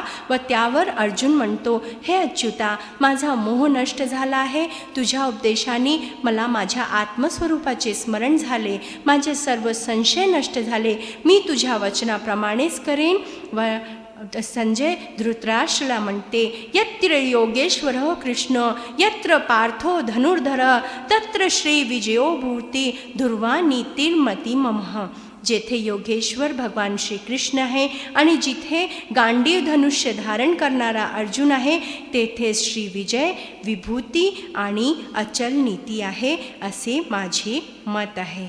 ओम तत्सदिति श्रीमद्भगवद्गीता सुपनिषत्सु ब्रह्मविद्यायां योगशास्त्रे श्रीकृष्णार्जुन संवादे मोक्षसंन्यासयोगो नाम 18 ओम पूर्णमदः पूर्णमिदं पूर्णात् पूर्णमुदच्यते पूर्णस्य पूर्णमादाय पूर्णमेवावशिष्यते. ओम शांति शांति शांति.